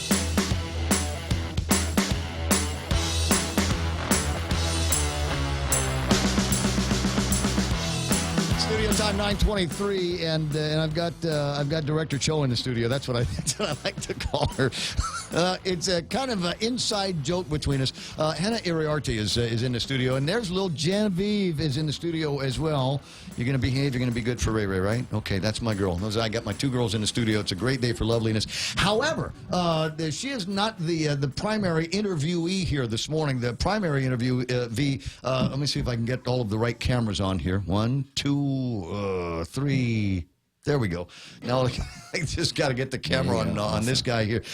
In the studio, it's Gia is your name? Yes, Gia. Gia. Just Gia? There's no last names like Madonna, Prince? Gia Wang. There you go. So I was going to say welcome to Guam, but you've been to Guam a bunch of times before I'm actually born. Yeah, I'm actually born and raised here in Guam, representing Tamuning. You know, that's pretty much where I grew up. So very familiar with this area. Though I actually got lost on my way here, so not too sure. I mean, every time I come back, it's like, all right, something's different, right? Or it's like I think I remember this road, but yeah, I mean, I've been coming back, for the last 7 years doing EIF Electric Island Festival, and Guam is my home, and it's always so good to be home. Well, and now where did you go to school? What's your background? Yeah, story sure. besides that? So I mean, if we want to take it way back, LBJ, Too Many Elementary, St. Anthony, then Father Duenas, and that's pretty much where I ended it. Okay. FD 2002, shout out. Nice. Class of 80 represent. All right. Like that. So where did you go after school, and how did you get involved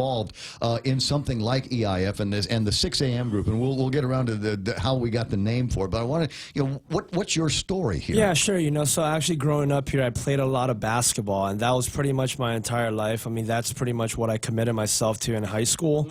After that, when I realized that LeBron James is a year younger than me, I realized the dream of going to the NBA probably wasn't happening. I mean, that's really my mindset into doing things. It's either go all the way or that. So I went to school out in Virginia, did the whole Virginia Tech, then transferred to a smaller school, Radford.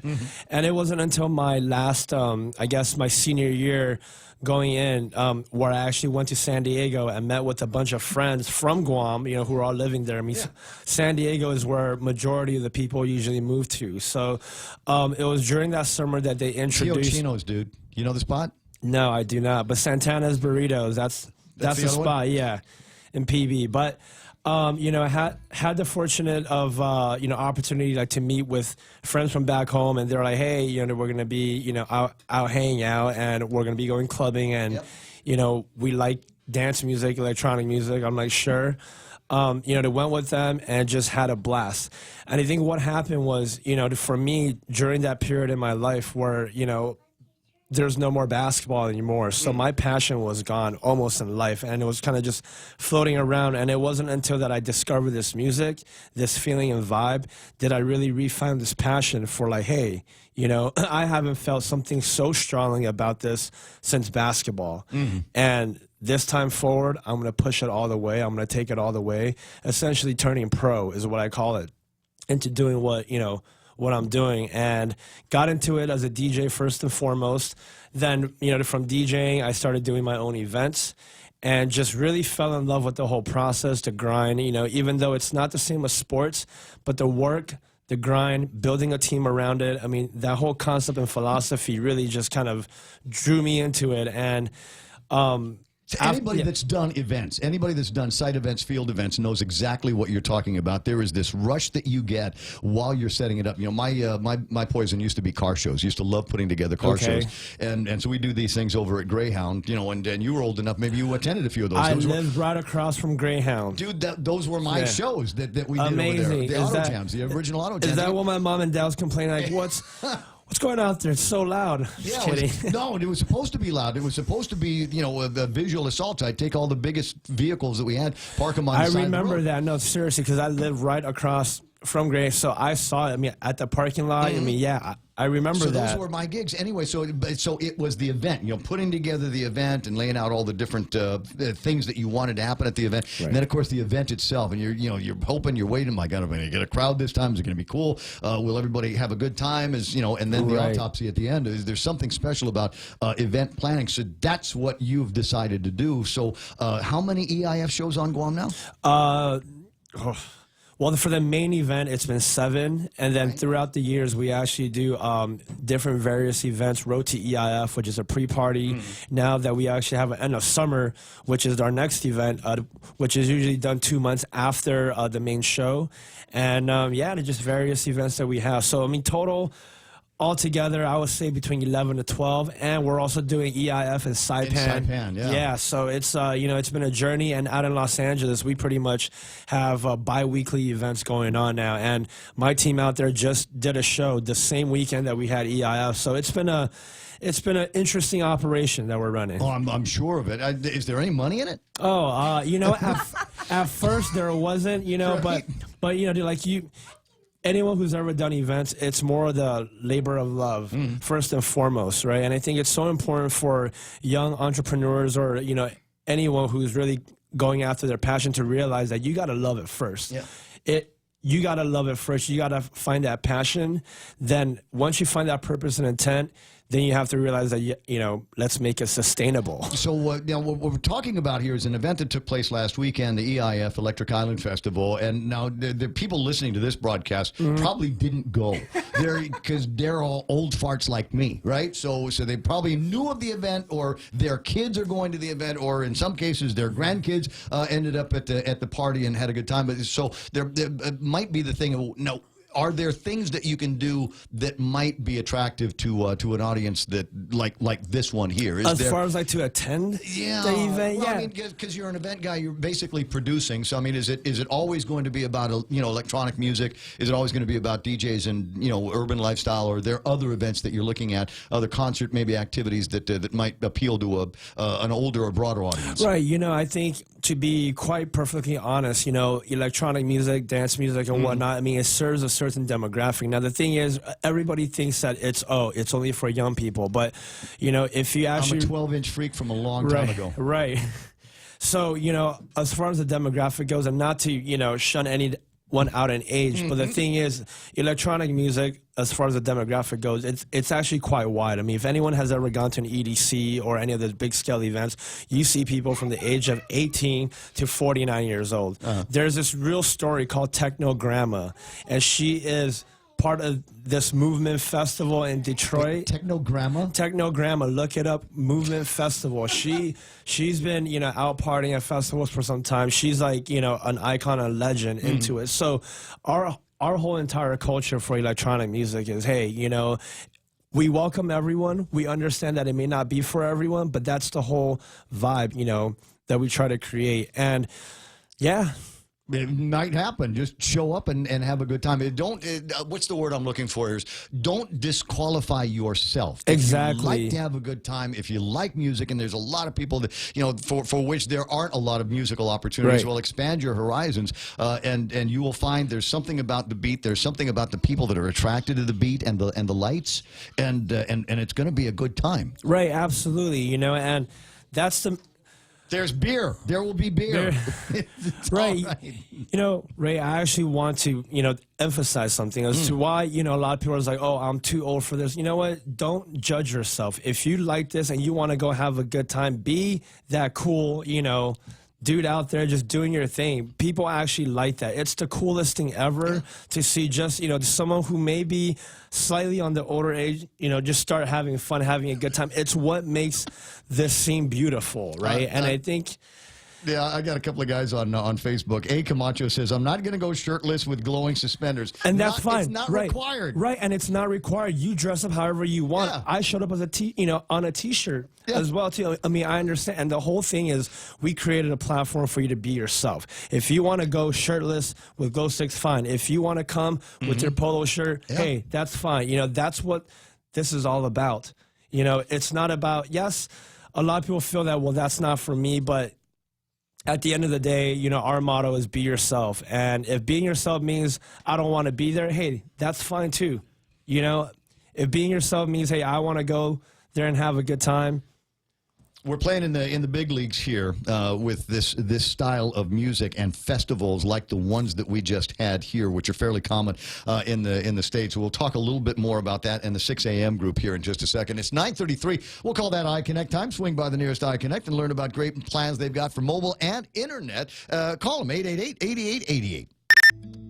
In illness and in wellness, Calvo's Select Care is health care that is there for you. That's why over 80% of the Guam medical community places their trust and insures with us. We offer our members wellness and fitness programs for a healthier lifestyle and provide a comprehensive medical network on and off island to help members from unexpected illnesses. Contact Calvo's Select Care today for more information.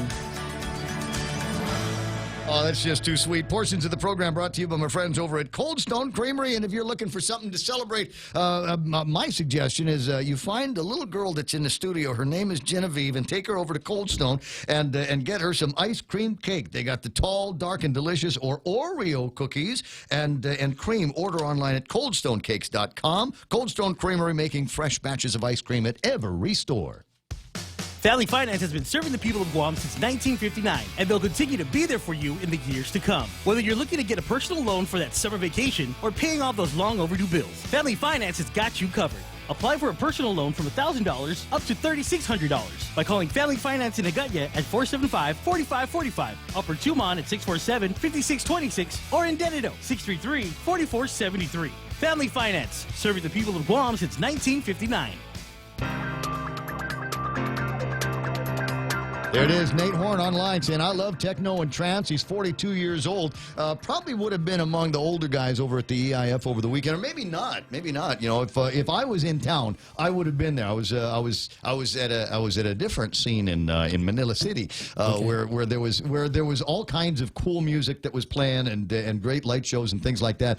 And that's kind of the infrastructure of the show. How well do those travel for you? Is that just It just is. I mean, you say we're going to do this show, and then all of a sudden there's your stage, your lights, and all your gear. Right. For every one of these electronic music festivals, sound is actually the most important thing, right? I mean, I think it's being able to feel the music, feel the bass. I mean, hearing electronic music on the radio or in your car, all you're really hearing is just that. But when you really bring out the bass, right, that music really, really hits you. Then you add all the lights and the effects and all that, the aerial dancers, which we actually included. I saw that. Thanks to Montrasana Fitness, that was a nice element that we added. It's all about, I guess, stimulating audio and, I guess, visual and audio stimulation is what we're really, really going for. And when you're able to kind of, I guess, put someone in that state of trance, it truly is a different experience, and you're really just, yes, you're partying with people,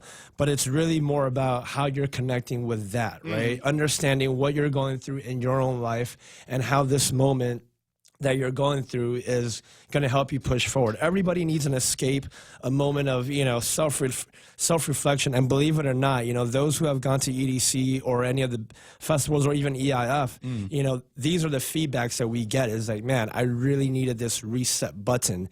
Whatever it is that they went through their own experience, good or bad. I'm not to say that everyone, experiences that, but that's what we're aiming for. And the feedback to that is just, that's the ultimate feedback. But I'm trying to figure out, and maybe it's different for everybody. I mean, but what you're talking about in an individual level is almost primal, right? It's very personal, very primal. But then there's this community aspect of it, and then there is the event aspect of it. And you might not have heard beat number one from the EIF over the weekend, but you got a sense of what it was like there from the pictures. I mean, the social media blow up that came from this is amazing. Some of the pictures that I'd seen, some of the videos that I'd seen from over the weekend, it's just gorgeous. Yeah. People just really having a good time. Right, and you mentioned a sense of community, and that's actually what EIF is now. It started off, as an event that we wanted to do, but now it's become a platform for people for self-expression, for friends to get together, for just, anything really, and for us to kind of now understand that we are a platform that brings people together, right? For them to just have a moment of good times. And I mean, that's, for me, I'm speechless almost as far as how all of this is turning out into. And, not bad for a kid from LBJ Elementary, right? Yeah, not bad, not bad. So there's, Blake and I was talking with Blake Watson, a friend of yours, and I'm sure one of those guys. If he had the time, he would have been at EIF as well over the weekend. But one of the things that he and I were talking about is the 6 a.m. group is not just about the actual events, the shows, the festivals. You do other things in the community by way of giving back. Absolutely. So in LA, LA, what we normally do is we do a food drive, at the end of the year, because we do so much events in the downtown warehouse scene. And, if anyone's been to LA downtown, there's nice areas and there's not so nice areas. And we're so conscious that the fact that, hey, if we're going to be coming in to do these things, let's also give back. For me, I'm aware that dance music, electronic music, raves, all that stuff, there's a negative side to it, right? But all I'm trying to do is saying, everything. Like everything. So everything that we do, not just in LA, but here in Guam, is we're trying to push more on the positive side. So here in Guam, every year we do this thing called EIF Week. And at the beginning of each week, we do a beach cleanup. These beach cleanups, we're giving away tickets. Last year, we gave away 100 tickets. 150 people showed up, cleaned out the beach. This year, we did we did it over at Paseo, and that's just always something that we keep in mind. And I think 2 years ago, we actually went into Soup Kitchen. It was like, hey, look, let's go ahead and do something a little bit more than just a beach cleanup. People got to eat, and we're willing to do that. And, when I say that we're a festival that gives, I mean, we probably give away more tickets than we really should be. It's to the point where some of my staff is like, we need to take that power away from Gia, because he's just, like everybody knows gets a ticket. Right, exactly. But, for me, my pushback is that, look, let's give everyone the opportunity. I do understand that, while putting this show, there are expenses, right? But at the same time, we also understand that tickets are not cheap. We do early birds, tier 2s, and regular GAs, and we just understand the circumstances that some people are in. And for me and for our team, it's more important for us to try to give that experience than say, hey, you know what, if you're going to try to experience it, you have to buy it. We give people so many opportunities to win, and we do scavenger hunts and everything. Well, and that's the thing, is the sense that I get is there's not a velvet rope here that is preventing people from being able to go and attend an Electric Island Festival. Well, the only velvet rope is that you have to be 18 plus. So that's right. That's the only limitation. But you're absolutely right. The music, it truly is a community for everyone, and it's young people, old people, straights, LGBT, it's a diverse crowd, but I think reflective of the communities that we have here on Guam that are going to go out and have a good time at parties like this one. There's you kind of got to take a chance on this, and there's a fun meme on Facebook. I don't know if you guys put it up there, but there's a meme on Facebook that it's like 2001, electronic dance music, techno music will never ever work on Guam, and 2019 you got you're blowing up the Paseo, right? But there was a chance that you had to take, because a lot of times people think of events here on Guam, it's like reggae shows or some kind of rock show or something like that, and you guys are coming in basically from all the way on the left side, coming in with EDM and the music, right? Right. Hey, there you go. So how tough was that decision to try to bring it to Guam? Going, well, I don't know, that's kind of reggae town. Right. When I first brought up the whole concept, I mean, obviously the pushback is first of all, nobody listens to techno, quoting Eminem, right? And I want to make it clear that meme is not a bash onto like, okay, well, these are the people that didn't believe us. It's more to show people like, hey, if you really love something or are passionate about something and you see something that someone else don't let other people's opinions and judgments mess with your head, right? Because in order to really push this out, and especially a new concept anywhere, not just in Guam, you have to first believe in yourself. It all starts internally first. So once you're able to break through that, like, hey, look, there's going to be all these pushbacks, even from the closest people around me, my friends and family, like, why? You're already doing this in LA. You don't have to go back and... Like 20 guys in a gay bar, they're listening to techno music on Guam, and so all of a sudden you want to do a festival. Right. But see, that's the thing that a lot of people don't realize, is that Guam actually had a scene around the early 2000s, and it was done in a more underground scale, because that's just how rave culture was back then. And when I heard that there was some sort of history or foundation, that actually... the old DV8?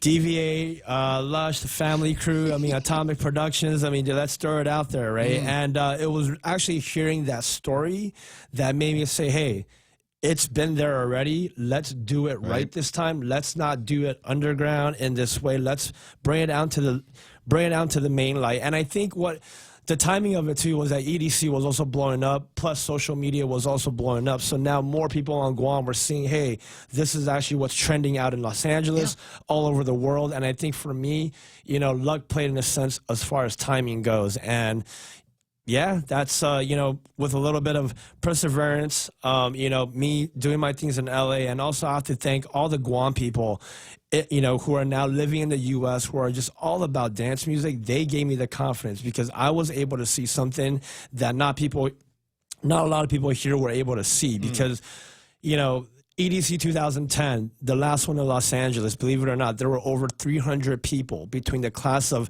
1999 to 2009, all present at EDC, hanging out. And these were people that I didn't know, but just to think that if there was a 10-year, you know, spread of high school class at EDC in 2010, I mean, where is this eventually going to lead to and go? So for me, being able to realize that, understanding the history, that just gave me all the, you know, all the strength and energy to just push us forward, regardless of what people thought or said. Because, yeah, I was in my own head.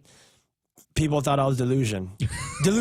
Yeah, right? But it's for real. And we're talking about it in talk radio. Amazingly, Tia's in the studio with me from 6 a.m. Group, and there is an interesting story behind how you got named the 6 a.m. Group. Yes, you know, 6 a.m. Group. You know, it started off as a passion hobby, and what's been amazing about it is that I've been in the industry now 13 years, going on 14 years. You know, I will be straight up and tell you that 6 a.m. at the age of 22 meant that's when the bar opens, and that's when the liquor store, and that's when where's the after party? Right. Where's the after party, right? And, you know, now that I'm 35, 36, for me, 6 a.m. means a different meaning. I'm up at 6 in the morning, right? Going to the gym, working out, taking care of my health. And it's crazy because that's the evolution of my brand, and that's the evolution of life.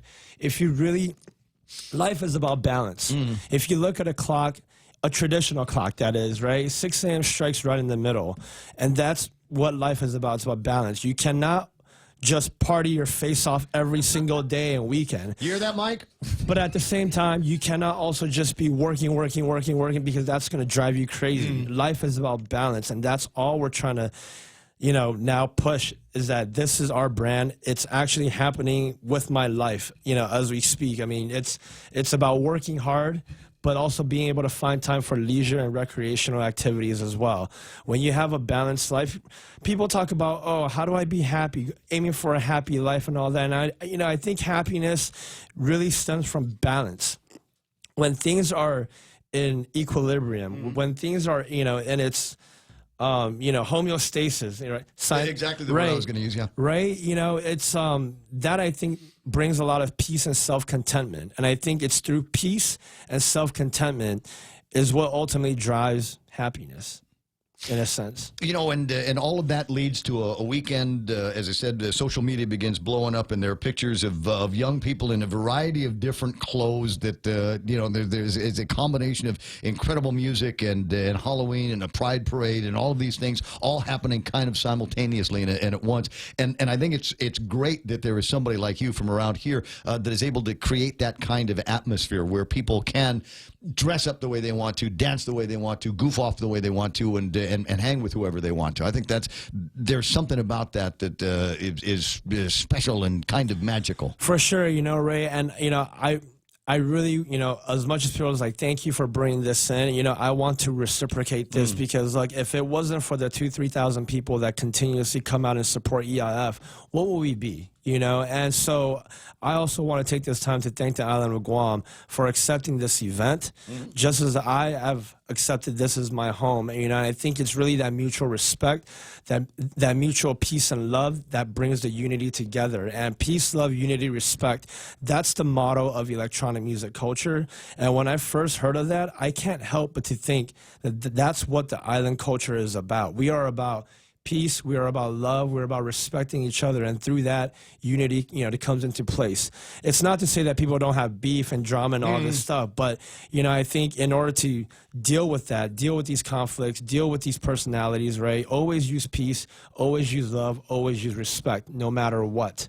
I dig it. There's a phrase that I keep in my head to remind me to try to do things differently as often as I can, and that is repetition is the death of magic. Do you worry that that over all of the years doing the same kind of show that people will eventually not necessarily turn away from it, but become maybe more critical of it? Do you look at the way that you program these events and try to throw something different at them, at your consumers all the time to avoid that repetition? Absolutely. And ever since year one, for me and my team, we understand that this entire journey is about challenging ourselves, just as how it should be in life. You got to always evolve and always challenge yourself. So every year, even though we've been doing it for 7 years now, every year feels like the first year because we're always adding elements. We're always testing things out. I mean, in 2016, we did 2 days, 2 stages, trying to do, all these things. Yeah. So we always try to bring something different to the table. I'm glad that he's trying to get me into a break here for a second. I think he's trying to get me into a break. My producer's trying to get my attention. What is it? You want me to go to 1? I can do that. Yes, go to 1? Fine. I don't know who it is. Good morning, this is Ray. Hey, David. Hey, this is Marquez McManus. Hey, dude. I know Ben Schiff from EIF or works with them, and they're really good people. And shalom to Ben and the other folks. That's peace in Hebrew. Working hopefully next year to bring out Zuka. It's the new Matisyahu of Jerusalem, and they're kind of an eclectic reggae, jazz instrumentalist, and they've got an excellent sound. They just got married. All of them got married this year, and one of them's having a baby. So, what did you say? Is the Jewish Matisyahu? Yeah, well, they're the new. The new Yahoo group. Yeah, Zuka. Zuka is the name. All right. Well, hey, dude, when it comes up, let me know. We'll get some spots on for you. Okay, cool. All right. Have a great day. I will. I will. 9:50 in the morning. Gee, I want to thank you very much for coming by the radio station, and I want to thank Hannah for bringing you by this morning. It was an unusual concept for me to get my head around when it came to, let's do an interview with the guy that brings in the EDM shows on Guam, because as I said, it's a different audience listening than I think. But the sense that I got is, that there's guys out there that are willing to take a chance. There are guys out there that are willing to try things that people say ain't going to work, and that's the lesson that I want people to hear on the program, is that courage is always rewarded, and there might be some things that you're afraid of, but you got to try. Exactly. If you don't try, the answer is always no. Exactly. And, Ray, one message to your audience as well, right? A lot of them have kids, grandkids, and whatnot, and I think right now, because we do have the attention of the millennial generation, if anybody follows on social media, we post a lot of motivational things, a lot of things, teenagers, millennials, they're going through their own thing. And a lot of times, not going to lie, they don't tell their parents everything and things that they're going through. I'm very aware of that. And so we create a platform where we constantly push out encouragement, positivity, nice. Positive news, anything that we can do to just try to, help them go through whatever it is that they're going through. And to all the parents out there, EIF is a platform, and we do care about the people that's in our community, and we do really, really care about the people that comes to our shows. That's what it's all about. Nobody's ever heard of any violence at your events or anything like that. Anybody get busted for crazy stuff at the EIFs? Some incredible stuff. I'm reminded of another meme. In fact, this one I saved to the phone because it was so important. The trick here is it doesn't matter what the kind of music is that no matter what happens in your life, you will always have the music. Even after everybody that you've loved has come and gone in your life, and you're going through some hard times, the music is always there for you. It never goes away. And whether that's classical music or whether it's folk stuff from the 60s, disco from the 70s, rock stuff from the 80s, you'll always have your sounds, and it'll always sound good in your headphones. But frankly, I'm with you. I like the bass. Nice, give nice, me something, awesome. Give me something with volume on it. All right, well, listen, thanks for coming by, Hannah. Thanks for bringing him by. I got to take a real quick break on the program. We're going to selfie up here, and I'll figure out how I'm going to kill the next 7 minutes. Your home is one of the most important investments you'll make in your life. At Nanbo Insurance, you can rest easy knowing that you're covered with reliable and affordable homeowners insurance. Nanbo makes it easy to protect what matters the most so you can enjoy the moments that matter the most. With Nanbo, you can also save big when you bundle up and insure your car, home, motorcycle, or business. Enjoy great savings up to 50%. Visit nanbo.com or call 477-9754 for more details. Business travel just got easier. Take your data plan with you for only $10 a day to all 17 Data to Go destinations. Never worry about additional data roaming charges when you go where your business needs you. The US, China, Thailand, and so much more. Have the assurance you need to check emails, surf the web, and stay connected. Call 688-2677 today to make sure your account is Data to Go ready. Docomo Pacific. Better together.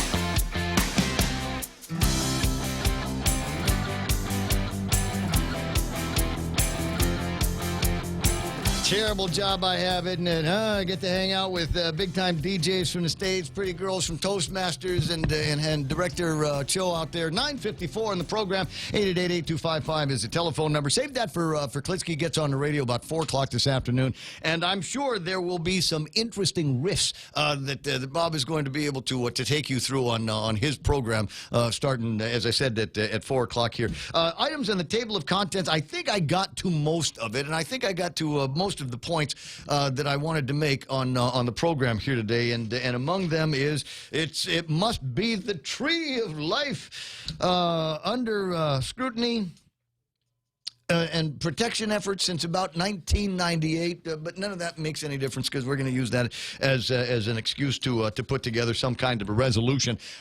Conversation, and I had the audio, but I kind of forgot to play it for you this morning. A conversation that Kevin Kerrigan had with Joe Arnett from Guam's business community, and get his thoughts on the conversation that was taking place over at the legislature. And while the legislature may act and come out with a very strongly worded resolution, they've done it before. With no consequence whatsoever. It's possible we'll see the same thing. It's just a little bit of drama, a little bit of echo chamber rattling over at the legislature and Adelup. But at the end of the day, I think for most people it isn't going to make that much of a difference. And we'll start targeting, I suppose, tomorrow one of the other, some other big deal stories. Also tried this morning to concentrate on a little bit of good news, and a piece of really good news is that Black Construction Company, local guys that spent a lot of time working there, my buddy Joe Leasalangi and others, working, and generations, multiple generations of people that work at Black Construction have been awarded $122 million worth of contract. Yeah. To build a new northern wastewater plant. Now, normally the way it would have worked was the GWA would need to go out and find $122 million. They'd need to go out and borrow from a bank or go to the bond market and find $122 million. And the ratepayers over time would end up paying for that. Not the case in this bid. Not the case in this award. The $122 million plus is coming from the federal government of the United States. We get to spend it for them. That was one of the original and long time ago deals that was made between Guam and the Pentagon and the Department of Defense once upon a time, where they recognized that there was going to be an impact on the community in many different ways. We take a look at that new roadway that we've got for you over by the Route 1 and 3. Remember, they did all of that construction. You know why? Because that's where the laydown is going to be for the Marines, and they knew that there was going to be an impact on certainly that intersection, that part of the roadway. So they built. They went and turned it into the big let's get to Dededo superhighway that it is. And a whole lot of effort that got put into that. That is not paid for by DPW. That money did not come from Uncle Fed for that. So there's I think a little bit more of that giving that is on the way. But $122 million to comply with EPA regulations and to provide for new pipes and some new wastewater treatment up in Dededo where everybody lives, without you and I having to pay for it, ends up being a really, really good thing. GPA about ready to make an announcement as soon as the dust is cleared on the protest window but going to make an announcement about the Korea Electric Power Corporation. They were notified by the Power Authority. Them and the other bidders were notified on who was successful. Although GPA hasn't necessarily put out any kind of press release making that award, the people from the Korea Electric Power Corporation were not as shy about it. They came out with a news release, I think, that went out to the South Korean press just a couple of days ago, said, hey, guess what we won on Guam? So, and I forget what the number is on. It was trying to remember how many millions of dollars that particular construction job is going to be worth. Not too far away from the super driveway that they built out by GRMC, and on the other side of GRMC is about where that's going to be going. There were some people that had some issues about having power facilities so close to a hospital, and then there were a bunch of other people who said, shut up, happens all the time, stop wetting the bed, and just get behind all of this. Is there more? Haven't had a chance to talk with Mike St. Nicholas about a town hall that he's got coming up this weekend. Maybe we'll be able to do that in the next day or two. Anyway, the music's playing in the background. That's usually my signal to cease the talking and get on to the next thing. So I'm going to worry about doing that in the next couple of minutes here at the radio station. KUSG, I got you for Michael Knight and Kevin Kerrigan and Blake Watson and everybody else that helped me have a good time this morning. Thanks so much for listening. Catch you tomorrow morning at 6. Don't forget, Bob Klitsky on the radio, 4 o'clock this afternoon with the Tall Tales program. Until then, love you, mean it. Bye.